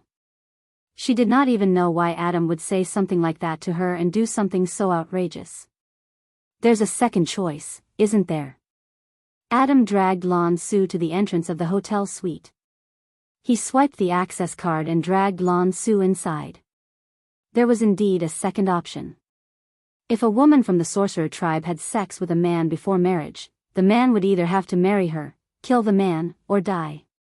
There was no other choice. What are you doing? Don't mess around. I'm going back to the Yulong continent now. I'll never come back for the rest of my life if you treat me like this. Lan Su shouted desperately. She was afraid of the present Adam. Adam was originally a little rational, but when he heard Lan Su repeatedly mention that she would never return after returning to the Yulong mainland, he became even more furious. He grabbed Lan Su and dragged her into his suite. Heh, I don't believe you. I'll *CK you today. Whenever Adam thought of Lan Su leaving and never coming back, he couldn't control himself. After dragging Lan Su into his suite, he closed the door behind him. Then, he dragged Lan Su to the edge of the bed and threw Lan Su onto the bed. Lan Su was scared out of her wits. She was just about to stand up when Adam roughly threw her back onto the bed. Adam, what are you doing? Are you crazy? After a few rounds, Lan Su's hands were pinned onto the bed by Adam. She was wearing a floral skirt that reached her knees today. Now that her thighs were separated by Adam, she was so scared that she screamed immediately. Without the Yulong continent's techniques, she had no way of fighting back. Chapter 1093. Adam's rough voice rang out. Whenever he thought of Lan Su leaving and never coming back, he couldn't help but tremble. He had never lost control like this in his entire life. Everyone in the Inhun organization knew that Adam had a bad temper. Among the 4 leaders of the Inhun organization, Adam had the worst temper while Mo-san had the calmest temper. Lin Wei and Shuang happened to have both. Adam was also the one who liked to joke around. Lan Su had supported Adam for so long because of his injury, but this was the first time she saw Adam so angry. She was scared silly. You can't do this. You need to calm down. Calm down. Lan Su stretched out her hands to stop Adam from tearing her clothes apart. She tried her best to close her slender legs. But at this moment, Adam didn't listen at all. He had already completely lost control. Calm down. I'm very calm now. As Adam spoke, he rudely tore apart Lan Su's thin floral dress. At the same time, he used his leg to stop Lan Su's legs from closing. At this moment, Lan Su was only wearing a bra and panties. Her perfect body didn't have a single bit of fat on it. Her well-proportioned and tender baby-like skin appeared in front of Adam. When Adam saw this scene, he almost went crazy. At this moment, even if the Heavenly King came, he would still do her. Her 2 shameful places were torn off. Her hands were raised high and her thighs were completely pushed apart. When she felt Adam's naked body pressing down on her, Lan Su gave up struggling. What happened in the hotel suite didn't affect the few people who were still cleaning up the mess of the wedding ceremony. Other than Adam, the 4 leaders of the Inhun organization were helping to clean up the mess of the wedding ceremony. Where do you think Adam went? Why hasn't he come back to help after so long? Shuang fiddled with the things in his hands lazily as he spoke. He went to mess with people again. That's his only hobby. Even Lin Wei, who didn't like to talk, spoke up. Lin Wei was the oldest among the 4 leaders of the Inhun organization. At the same time, he was also the most mature when it came to handling matters. Among the 3 of them, only Mo-san did not say a word. Mo-san had a bad premonition, but he couldn't tell what it was. The wedding was completely over, but the mess in the bridal chamber had yet to begin. All the international bigwigs took their leave one after another. Even Siren said goodbye to Yunjian and returned to country M. Most of Xinjiang town's neighbors who had come to attend the wedding had left. The disturbance at the bridal chamber at night was just a prank between a group of close friends and relatives. Most of the people had already left. The helpers were still busy.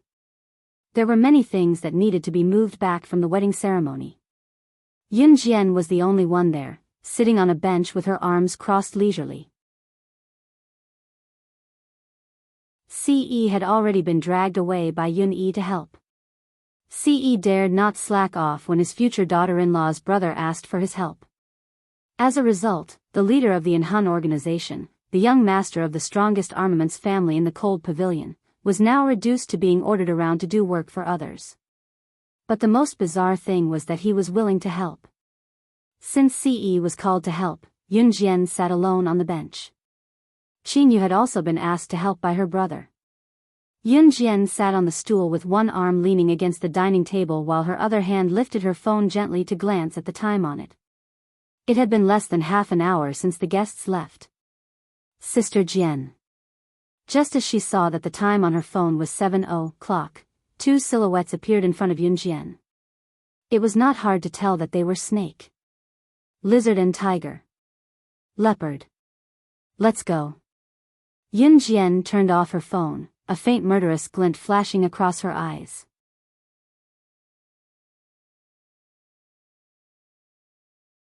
Chapter 1094. Wanjiang Expressway Intersection. Hu Badian had already parted ways with Hu Chaochuan and Hua Yun and was heading to the nearest airport. To get to the nearest airport, one had to pass through Wanjiang Expressway. There was a long stretch of desolate land from the downtown area to Wanjiang Expressway. In other words, there was a long stretch of road from the downtown area to Wanjiang Expressway. There were only occasional cars passing by. At this moment, Hu Badian was heading to the nearest airport to take a flight back to Country M. Hu Chaochuan and Hua Yun were not on the same route as Hu Badian. Hu Badian came to Country Z today purely because he was entrusted by his nephew, Hu Chaochuan. He hoped that he could come to Country Z to support Hu Chaochuan. However, Hu Badian did not expect that not only did he not find his place today, he was even slapped in the face by Yunjian. Thinking of this, Hu Badian was so angry that his mind was in a mess. Suddenly, Hu Badian's eyelids twitched. He had a bad feeling. "Sir, please drive faster." Hu Badian stuck his head out and said to the taxi driver. "I." The taxi driver responded. At this moment, they had already reached the darkest and most uninhabited place. Hu Badian's eyelids twitched again. In the next second, he saw the driver's lips curl into a smile through the mirror beside the driver. This strange smile made Hu Badian's heart skip a beat. In the next breath, he felt that the driver had turned the steering wheel and rushed straight to a small path that no one could pass through. Before Hu Badian could react, the driver had already slammed on the brakes and stopped in the middle of the field. At this moment, three figures walked out from the dark. One of them was a slender, skinny girl. Behind the girl was a man and a woman. The girl waved her hand lightly. The burly man, who was at least 2 meters tall, walked forward to open the door and dragged Hu Badian out of the car. At this moment, in a high-class suite in Qingyun Hotel. The room was a mess. The floor and the bedside were filled with men and women's clothes. On the soft bed, Lan Su clutched the bedsheets tightly. She stared blankly at the ceiling. Adam grabbed his short black hair and sat on the edge of the bed. Half of the bedsheet was lifted up. Under the bedding, there was a red bloodstain that symbolized the purity of a young girl. Adam stepped on the bed with one foot. He was feeling very restless right now. He reached out his hand to rub his short hair fiercely. He turned his head to look at Lan Su rather impatiently. He saw Lan Su gather the bedding and turn his head to the other side. Adam waited for a long time but didn't hear a single word from Lan Su. His mood became even more restless. He immediately turned his head to look at Lan Su. His tone was still as rude as ever. "Hey, woman. He shouted, but Lan Su ignored him. The wizard race had their own rules. Lan Su had a chastity sand on her since she was young, which was different from the people living on Earth in the modern era. This chastity sand symbolized a woman's purity. She thought that there was nothing more despairing than not being able to find the sorcerer god. But now, since Adam had done such a thing to her, the chastity sand on her wrist had naturally disappeared. Lan Su couldn't describe how she felt. But the strange thing was, after Adam did such a terrible thing to her, she wasn't angry at all. She didn't even have the thought of killing him. But if the wizard race knew that she had sex with a man.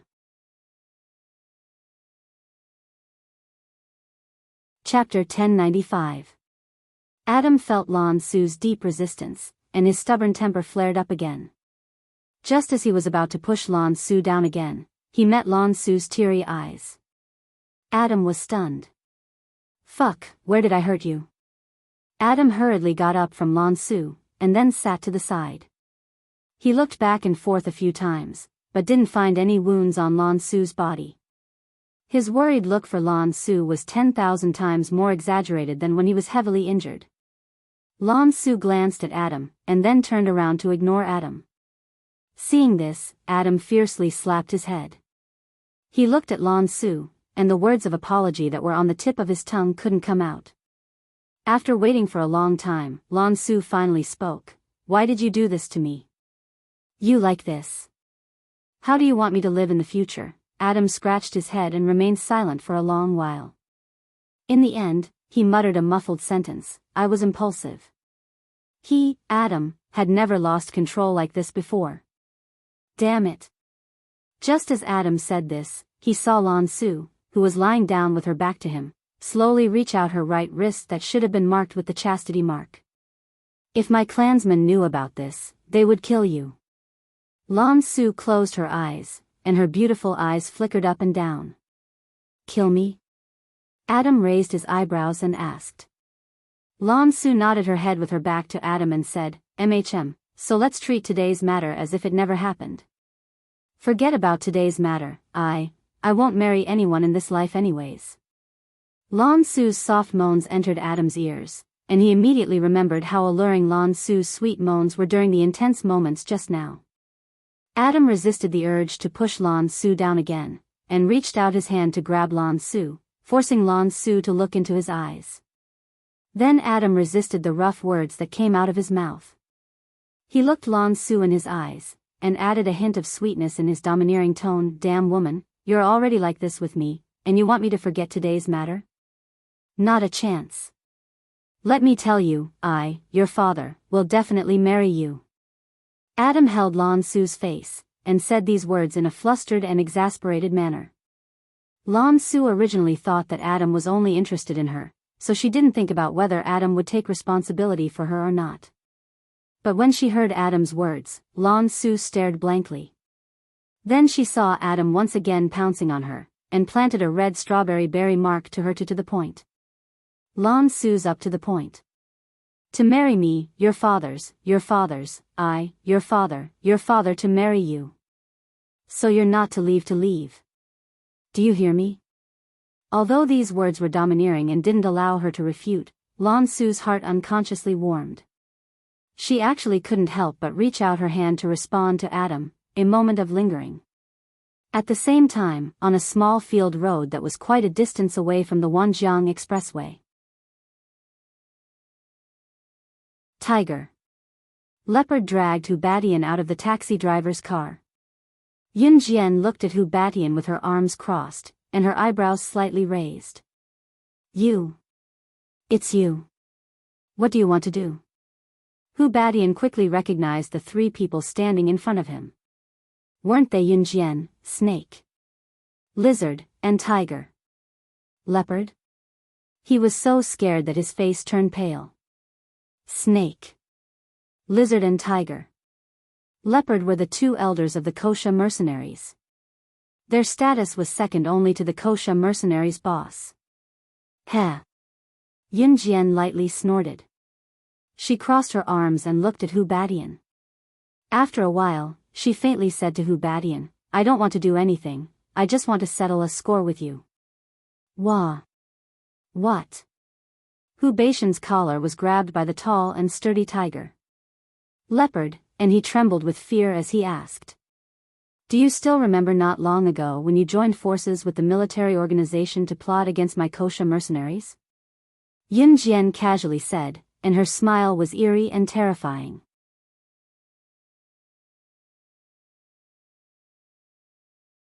Chapter 1096. Listening to Yun Jian calling herself Kosha mercenaries, Hu Beishan's legs turned to jelly from the shock. When snake, lizard, tiger, leopard, Diani, Gui Yan, and Gui Lian, all the famous figures of Kosha mercenaries, addressed Yun Jian as Sister Jian during the wedding ceremony, Hu Batian had already been suspicious. In spite of it, he had always thought that Yun Jian was so young. How could she be the one from the Kosha mercenaries? Hence, he did not have any doubts. It was only when Yun Jian said what she said just now that Hu Batian snapped back to reality. She had actually referred to herself as Gu Sha mercenaries and had pointed out her recent actions so accurately. Hu Batian felt like he was struck by lightning. He slumped to the floor, but Tiger, Leopard held him back from sitting completely. He then looked at Yun Jian with a shaky gaze and uttered what he said just now. Yun Jian did not admit to Hu Beishan's words directly. She merely smiled faintly before her smile faded. The girl's slender figure stood in front of Hu Batian. If he had not heard what Yun Jian said just now or seen what Yun Jian did now, Hu Batian would probably have thought that she was an innocent and harmless girl. Yun Jian ignored Hu Batian, raising a brow with a smile. She kept quiet for a while before she spoke. I wasn't looking for you, but you came to me yourself. Hu Batian, what do you think are your chances of leaving this place alive today? As Yun Jian smirked, a butterfly knife was already hooked in her hand. It spun nimbly and swiftly between her fingers. Seeing Yun Jian's action and hearing her words, Hu Batian could not help gulping. You. What do you want? Hu Batian asked in a trembling voice. Hu Batian paused. He was afraid that Yun Jian would really kill him, so he continued, I can give you anything, as long as you don't kill me. After hearing Yun Jian's name, they started to beg for mercy before they even started to attack. Yun Jian just smiled coldly. After you die, your things will naturally belong to me. Yun Jian crossed her arms. She did not look directly at Hu Batian. Instead, she looked into the distance. Now, I only want to know your relationship with the former Inferno Ring. Yun Jian raised her eyebrows and said. Upon hearing that Yun Jian knew that he was related to the destroyed Inferno Ring, Hu Beishan's heart trembled violently. He averted his eyes as if he was dodging something, and his cunning eyes shifted slightly. What are you talking about? I've only worked with the mercenaries once. I don't know about the former Inferno Ring you're talking about. Hu Batian refused to admit it. Considering his own safety, Hu Batian added, but it's fine if you want to know. I'll only tell you. Tell the others to leave. As soon as Hu Batian finished speaking, Yun Jian agreed, okay. As soon as Yun Jian agreed, snake, lizard, tiger, leopard, and the driver walked away. Hu Batian then put his hands behind his back and said, since you know that I'm related to the former Inferno Ring, I don't mind telling you. The mysterious person who controlled the former Inferno Ring and tried to destroy the Kosha mercenaries came from the Yulong mainland. As soon as Hu Batian finished speaking, he saw that Yun Jian was listening intently, so he suddenly withdrew his hands from behind his back. With this retraction, two sharp blades appeared in his hands.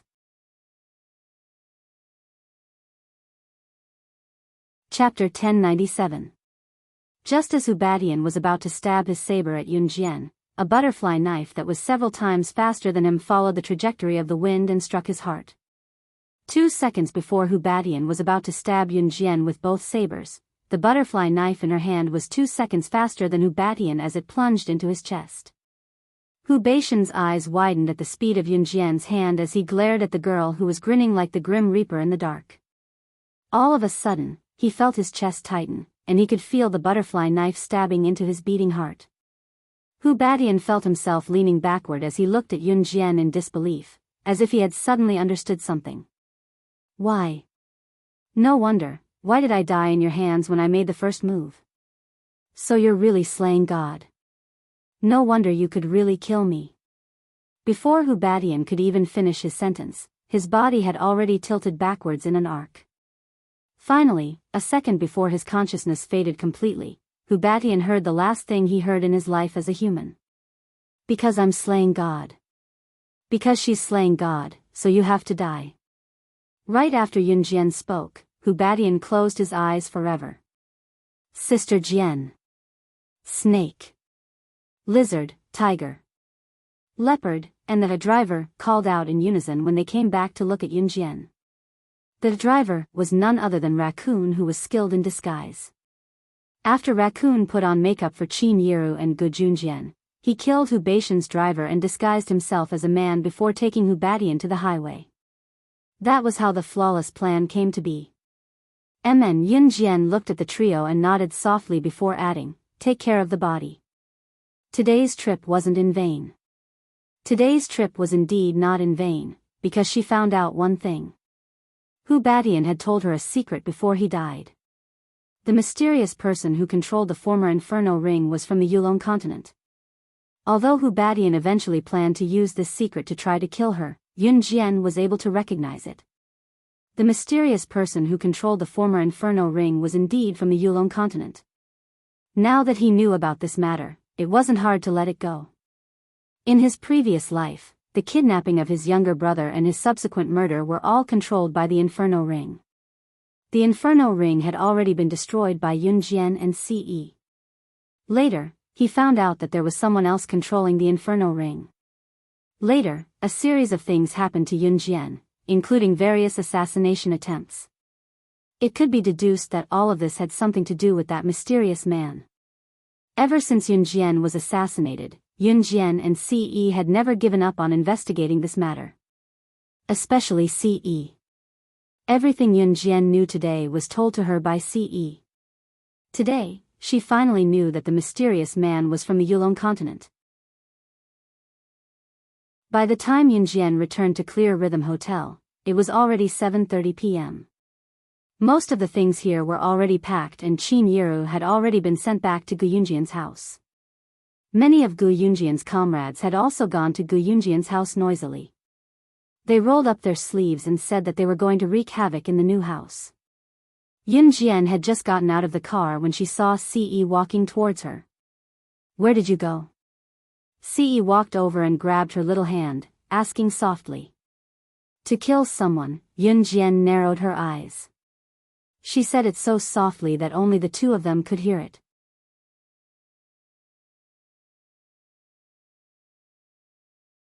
Chapter 1098. Just as Yun Jian gently leaned into Ce's embrace and felt his warm embrace, a voice came from the side, "Young master, Adam is missing." Hearing this voice and feeling the girl leave his embrace in the next second, Ce furrowed his brows in displeasure. Yun Jian quickly extricated herself from Ce's embrace. She looked at Mo-sun, who was looking at Ce with a rather worried gaze, and raised her eyebrows. Before Ce could reply to Mo-sun turned his gaze towards Yun Jian. "Young madam, have you seen Adam?"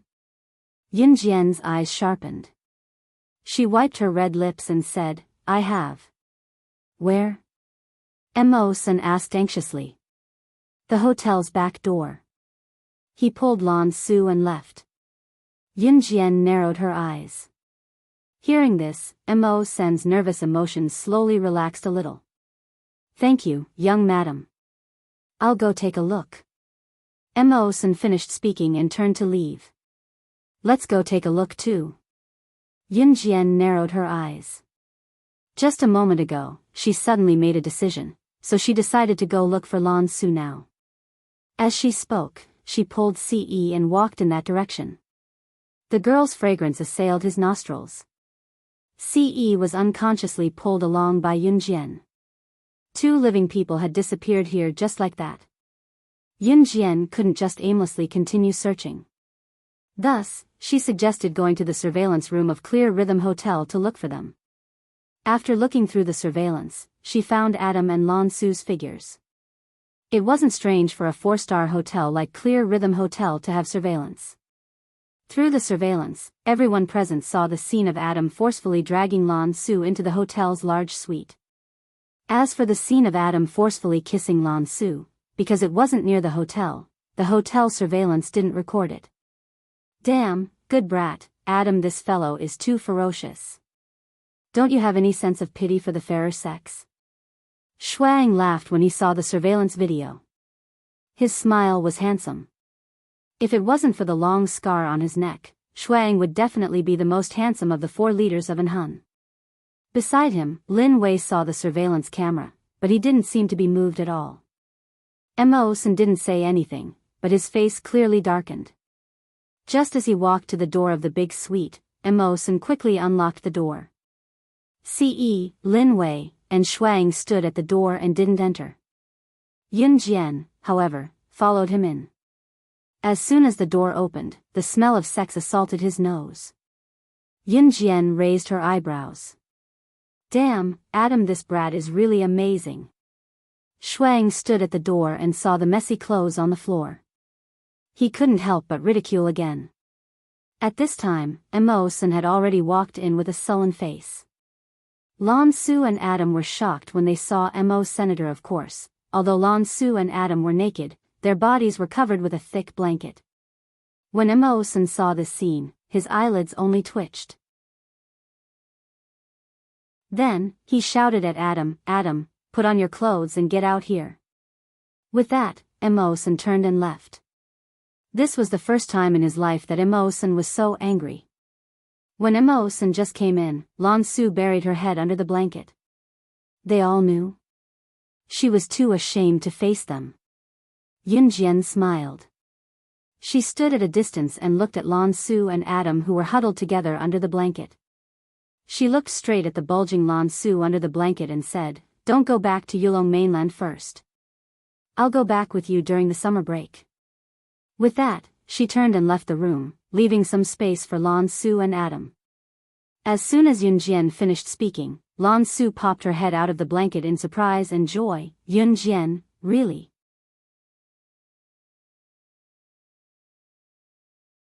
Chapter 1099. Damn it, woman, can't you open your eyes for me? You're not even wearing any F*** clothes. Adam didn't say the last sentence. He reached his hand into his hair impatiently. He was very impatient, but he suppressed his violent temper and growled at Lan Su. Lan Su was really too excited just now. Yun Jian actually agreed to return to Yulong mainland. So Lan Su was really too excited. Sorry, I was too excited. Lan Su wasn't even listening to what Adam was saying to her right now. She was so excited that her entire body was trembling. She was so excited that she couldn't control herself. So she opened her mouth and replied to Adam carelessly. Adam was just yelled at by Mo Sin, and he was in a mess right now. In the end, when he heard Lan Su's extremely perfunctory words, the corners of his mouth immediately twitched. Lan Su was excited. She had just slid her pure white jade feet to the ground and was about to pick up the embarrassing inner and outer clothes that were thrown messily on the ground. Her legs suddenly went soft, and a certain part of her body hurt. Her entire body almost went limp and fell to the ground. Adam caught her hand in time and flipped her entire body back onto the bed. Adam's figure flashed, and he propped himself up on Lan Su's upper body without an inch of clothing. He looked sharply at her naked body under the bedding. "Ah. You. Don't look." Lan Su was shocked. She hurriedly reached out her hand to cover her chest, covering a certain part. "What are you covering up for?" "Not only have I seen it, I've also touched it all over." Adam curled his lips wickedly and said these shameful words very seriously. "You." Lan Su's face instantly flushed red. Her rosy cheeks were pink and tender. When Adam saw this scene, he almost couldn't help but do Lan Su again. But considering that Yun Jian and the others had already walked out of the door and were walking towards the living room on the first floor, Adam still turned over and stood up. After Yun Jian and Mo Sin came out of the big suite, they followed the others to the living room on the first floor of the hotel. He left all the space for the two people in the room.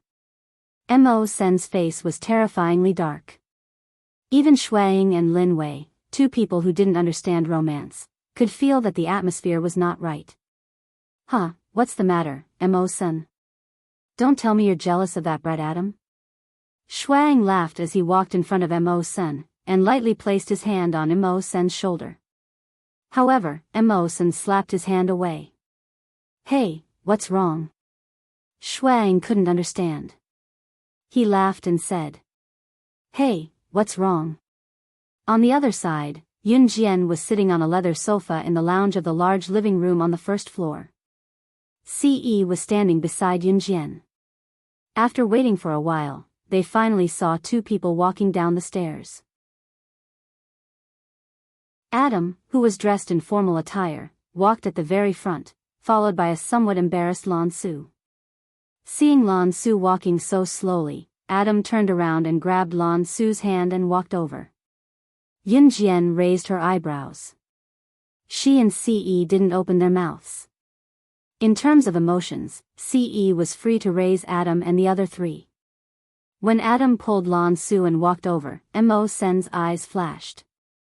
The few people present clearly saw Mo Sen's eyes darken. He directly walked over and rushed in front of Adam. Raising his hand, Mo Sen ferociously punched Adam's chest. Adam was struggling. His whole body tilted backward and fell.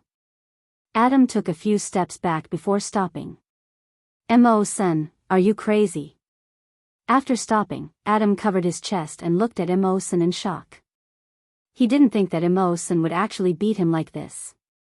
Just as he stopped, he saw Mo Sen standing in front of Lan Su.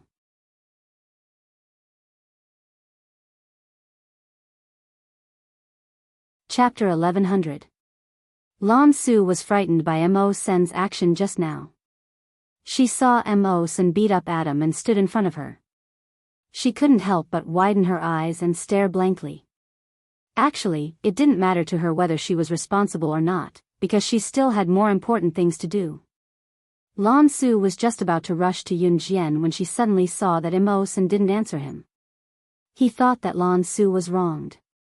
Mo Sen quickly walked over and grabbed Adam's collar and pulled him in front of Lan Su. Adam, apologize. Mo Sen bellowed at Adam. Adam touched the bridge of his nose. He cursed in his heart for a while. Didn't he say that he wanted to marry Lan Su as his wife? Why did Mo Sen still think that he was just playing around with Lan Su? Seeing that Adam didn't speak, Mo Sen clenched his fist and hit Adam again. Before he even touched Adam's clothes, Lan Su's words came over. Don't hit. Today's matter was voluntary. Lan Su went against her conscience and said such a sentence. When Adam was beaten by Mo Sen, he obviously didn't fight back.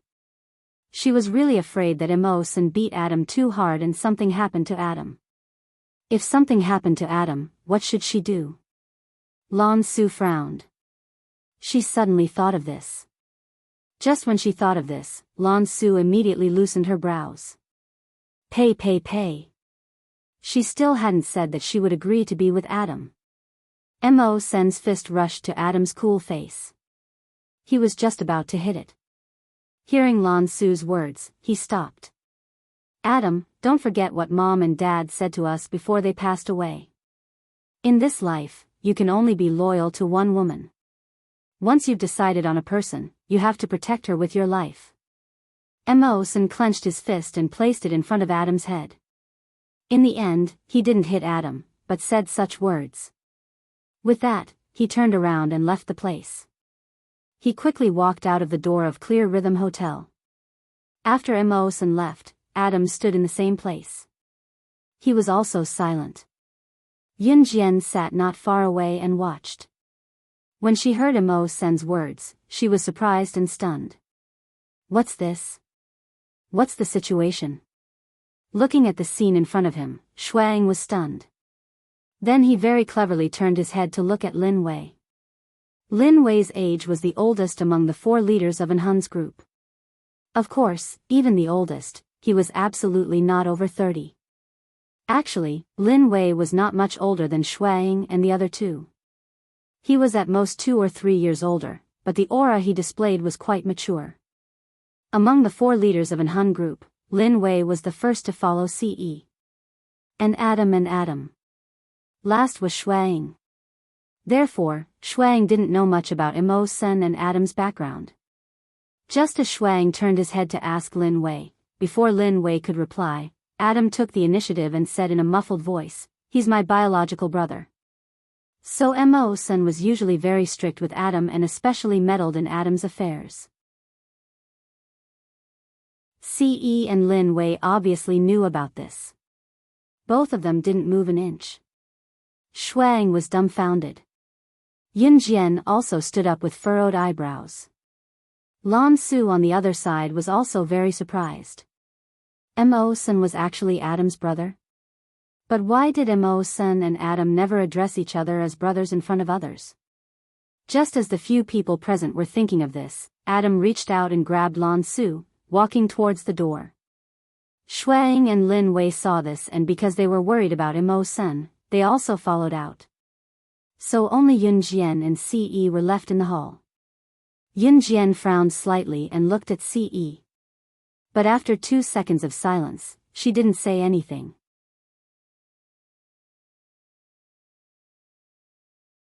Chapter 11:01. As Ce's handsome face came closer and closer to hers, Yunjian subconsciously nodded. To be honest, Yunjian had never imagined that Mo Sen and Adam were biological brothers. Mo Sen and Adam didn't look alike, but if she thought about it carefully now that she knew the truth, even if Mo Sen and Adam didn't look alike at first glance, each of them had their own handsome features. But there were still some details that made them look alike. Now that she heard Ce's words that sounded like a seduction, Yunjian nodded subconsciously. Yunjian nodded. Her tender cheeks looked very delicious. Ce couldn't help but swallow. His handsome face was already close to Yunjian's cheek. His handsome lips were just a centimeter away from her right cheek. "Give me a kiss and I'll tell you." Ce looked at Yunjian's red lips that were moving up and down. His throat went dry and he took advantage of the situation to say these shameless words. As soon as Ce finished speaking, Yunjian's face turned red. But her facial expression didn't change as usual. After hearing Ce's embarrassing words, Yunjian's expression changed slightly. Then she reached out and pushed Ce's firm chest. "Mom has already gone back to Uncle Ge's house. Let's hurry over too," Yunjian said as she tried to push Ce away and stand up. Before she could stand up, Ce grabbed her slender waist and leaned his handsome face closer to hers. Almost at the same time, Ce moved closer to Yunjian's red lips and quickly stole a kiss. Then he quickly let go of her. Yunjian's cheeks flushed in no time.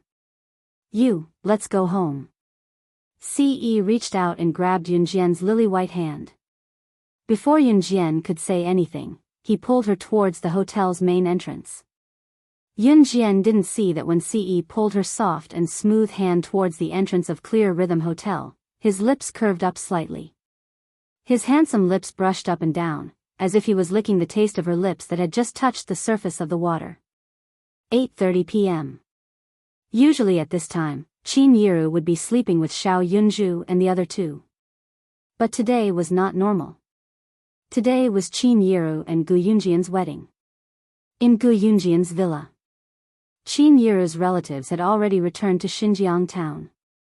Those who stayed were Gu Yunjian's friends and family, especially Gu Yunjian's comrades.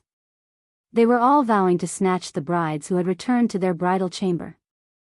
There was an unwritten rule when people of Longmen City got married. On the night after the wedding ceremony, when the bride returned to her bridal chamber, the groom's relatives and friends could rush into the bridal chamber to snatch the bride and bridesmaids. Those who snatched the bride or bridesmaids out of the bridal chamber and carried them downstairs would receive a huge gift from the groom. Of course, it was not just those who snatched the bride and bridesmaids out of the bridal chamber. When the adults snatched the bride and bridesmaids out, the children could rush into the bridal chamber. As long as they carried a dowry pillow out, they would be rewarded with gifts such as cigarettes and a big bag of wedding candies. This was an unwritten game during weddings in Longmen City. Of course, some wealthy families might not like it. It was considered a game as well. At most, it was to join in the fun and have fun. It was also commonly known as nuptials.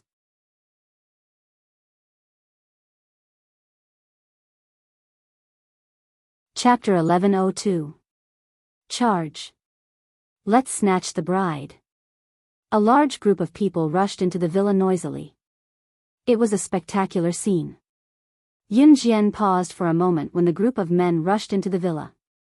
In the next second, she couldn't help but grab Siyi's hand and run towards the villa as well. The night was always quiet, but at this moment, it was wrapped in something called happiness. It gave people endless joy. When Yun Jian held Siyi's hand and ran into the villa first, Gu Yunjian's comrades had already successfully snatched the bride downstairs. Gu Junjian also participated. Of course, he wasn't trying to snatch the bride. Instead, he was trying to stop his comrades from snatching the bride. However, in the end, his comrades still managed to snatch the bride downstairs noisily. Yun Jian didn't do anything when her mother was snatched downstairs. This was just a game used to add to the fun, so she naturally wouldn't participate. Sister, I snatched a big pillow. Me too. I snatched a big water bottle. I got slippers. Xiao Yunju, Duanli, and Duanya were holding their spoils of war. When they saw Yun Jian, the three of them ran over. Yun Jian was almost amused by the three of them. Qin Yiru and Gu Junjian were getting married. This was their home. How could they snatch things from their own home? However, Yun Jian didn't expose the three of them. You're amazing. Ce reached out and patted Xiao Yunju, who was the closest to him. He praised Xiao Yunju very generously. Hee, brother Ce is amazing too. Xiao Yunju said embarrassedly. Then, Xiao Yunju walked over to Yun Jian. He held Yun Jian's hand and placed it in Ce's big palm. Big brother Ce praised me, so I gave my sister to big brother Ce. Xiao Yunju said. Without waiting for Yun Jian to react and deal with him, he ran away with Duanli and Duanya. Yun Jian pursed her lips. She did not notice that Ce had raised her eyebrows again. The bustling bridal chamber was also over.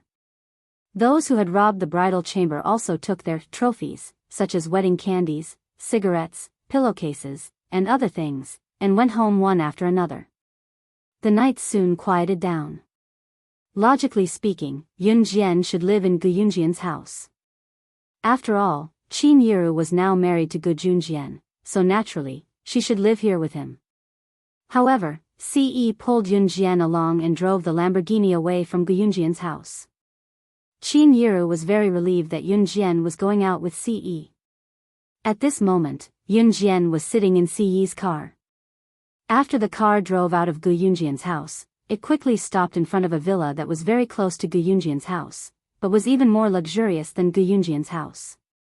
Then, he pulled Yun Jian into the huge villa. Do you like it? Ce pulled Yun Jian into the villa. The interior looked brand new. It was not hard to tell that this villa had just been renovated. This is. Yun Jian raised her eyebrows. We'll live here in the future. It'll only belong to the two of us.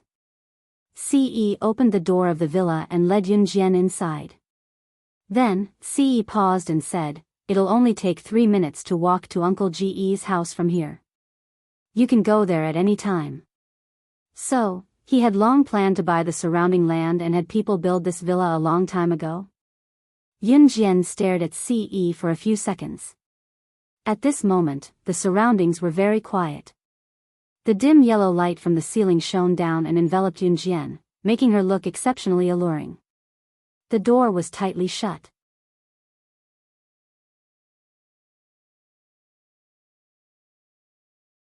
Chapter 1103.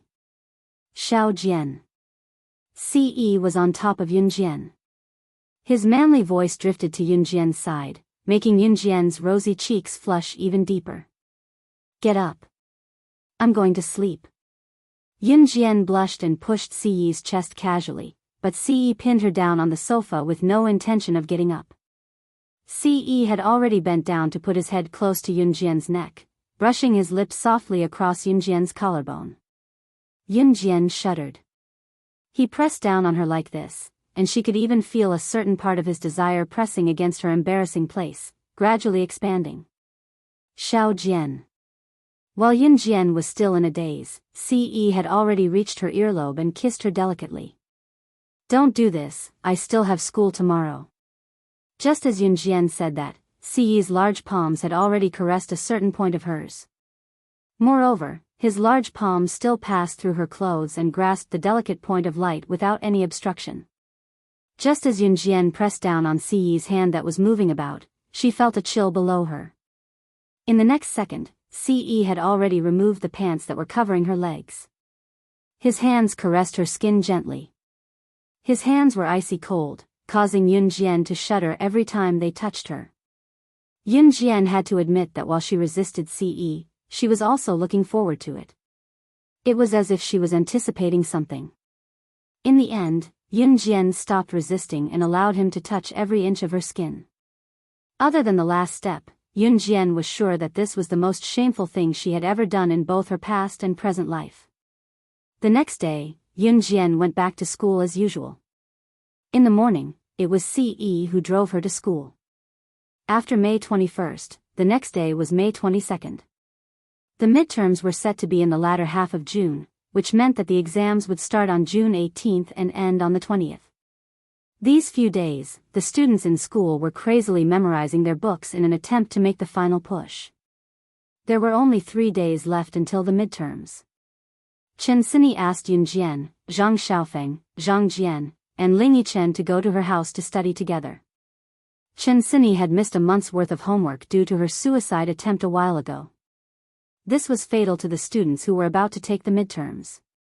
Therefore, Yunjian and the others went to Chen Sini's house to tutor her. Without a care in the world, Yunjian sat on the sofa and watched Chen Sini and the rest study diligently. Chen Sini envied Yunjian for being able to achieve such good results while studying even more diligently. Halfway through, Chen Sini's mother, Xia, came in with a plate of sliced pineapples. Seeing how hard-working the children were, she couldn't help but say, "The snacks are here. The snacks are here. Let's all take a break. Don't give yourself too much pressure. Just treat the middle school entrance exam as normal." After saying that, Xia placed the plate on the coffee table in front of them and walked out. When they were eating fruits, they finally calmed down. Huff, huff, I'm so tired, so tired. Ling Yichen used a toothpick to skewer a piece of pineapple and chewed it. Then, Ling Yichen looked at the people around him. It wasn't easy for him to have some free time. In his exhaustion, he naturally had to set a pleasant and relaxing goal so that he could continue working hard in the long and arduous period ahead. Therefore, Ling Yichen asked everyone something they had been looking forward to. What are your plans after the midterms? Of course we're going to eat and drink to our heart's content. Chen Sini's eyes lit up at the mention of this. After the group finished talking, it was Yunjian's turn. Yunjian suddenly remembered that Chu Ning and the others had invited her to Min City's military academy after the midterms.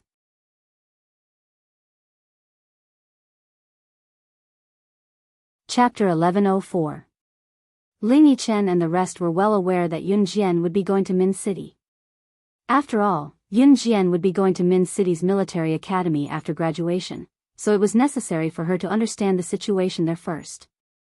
Therefore, Ling Yichen and the rest looked like they understood the situation very well. Just as Yunjian finished speaking, however, Chen Sini pouted. Jian, these are our last 3 days in school. I can't bear to. Chen Sini pouted at Yunjian and said reluctantly. Oh my, Min City isn't far from Longmen City. I heard that in Min City's military academy, as long as you're capable, you're qualified to request for skipping classes. Yunjian's so good. She can come back anytime with a simple request. Haha. Let's get together again then. Ling Yichen patted Chen Sini's shoulder and said generously. In spite of it, he was actually a little reluctant. Everyone present had been with Yun Jian for more than half a year and had encountered many things along the way. Chen Sini, Zhang Xiaofeng, and Ling Yichen, in particular, were like frogs in a well when they did not know Yun Jian. In school, they were the same as the other students, only knowing a little. Since they got to know Yun Jian, however, they had seen many things that most people would never be able to touch in their entire lives. Although it was dangerous, Chen Sini and the other two had no regrets. All right, it's not like Master is going to leave. Hurry up and eat. We'll continue learning when we're done. Zhang Xiaofeng was reluctant as well, but like Ling Yichen, he could not bear to see Chen Sini cry, so he comforted her. Then, all of them were fully immersed in their studies. After leaving Chen Sini's house and parting ways with Ling Yichen and Zhang Jian, Yun Jian headed home. It was the weekend and it was 6:00 in the evening. It was the end of spring and the days were getting longer. Even when it was 7:30, the sun's rays could still be seen before it set. At 6:00, the sky was as bright as the day. Yun Jian walked along the streets just like that. Li Hang. It's Li Hang. I actually saw Li Hang. It's like I'm dreaming. Oh, my darling. I love him so much.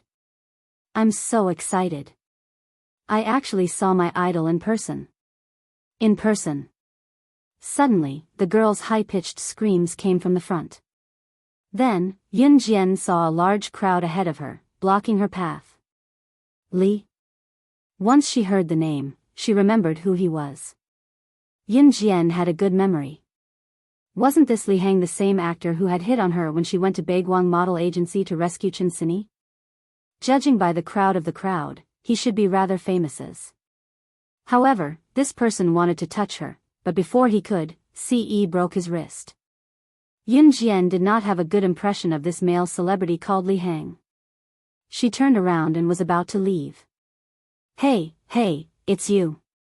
A male voice sounded. Yun Jian raised her eyebrows.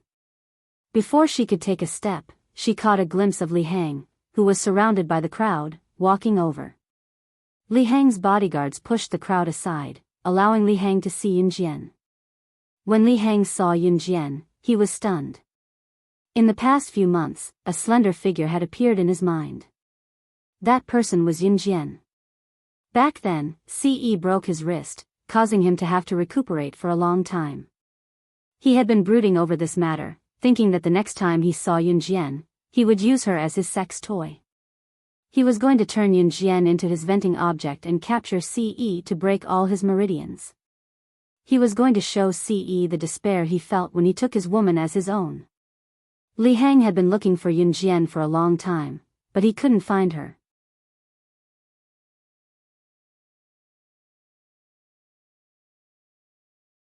Chapter 1105. It could be said that Yun Jian's cold and arrogant personality and the way she swung the butterfly knife to kick the guards away, even using it to slash the clothes of the guards who tried to stop her at the entrance of Baiguang Model Agency. If the knife had slid in a little more or stabbed deeper, the guards would have been dead. Yun Jian's movements were uncanny, but it was this uncanny ability that gave people endless room for imagination. It even made Yun Jian look mysterious, which was why Li Hang was attracted by Yun Jian's mysteriousness and could not forget her for a long time. Li Hang thought that he must have been possessed. He had not slept well for the past few months. Closing his eyes, his mind was filled with the image of Yun Jian's slender figure and perfect figure, as well as her stunning face. She was so mesmerizing and gentle. Li Hang had never been one to let himself be wronged. He had long sent people to search for Yun Jian's whereabouts. Usually, it was a piece of cake for him to find a girl in Longmen City with his influence. However, in the process of searching for Yun Jian, it was as if someone had purposely erased Yun Jian's whereabouts when his men were searching for her. It was as if she was not from Earth at all. Li Hang could not find Yun Jian no matter how hard he tried. Therefore, Li Hang was overjoyed to see Yun Jian today.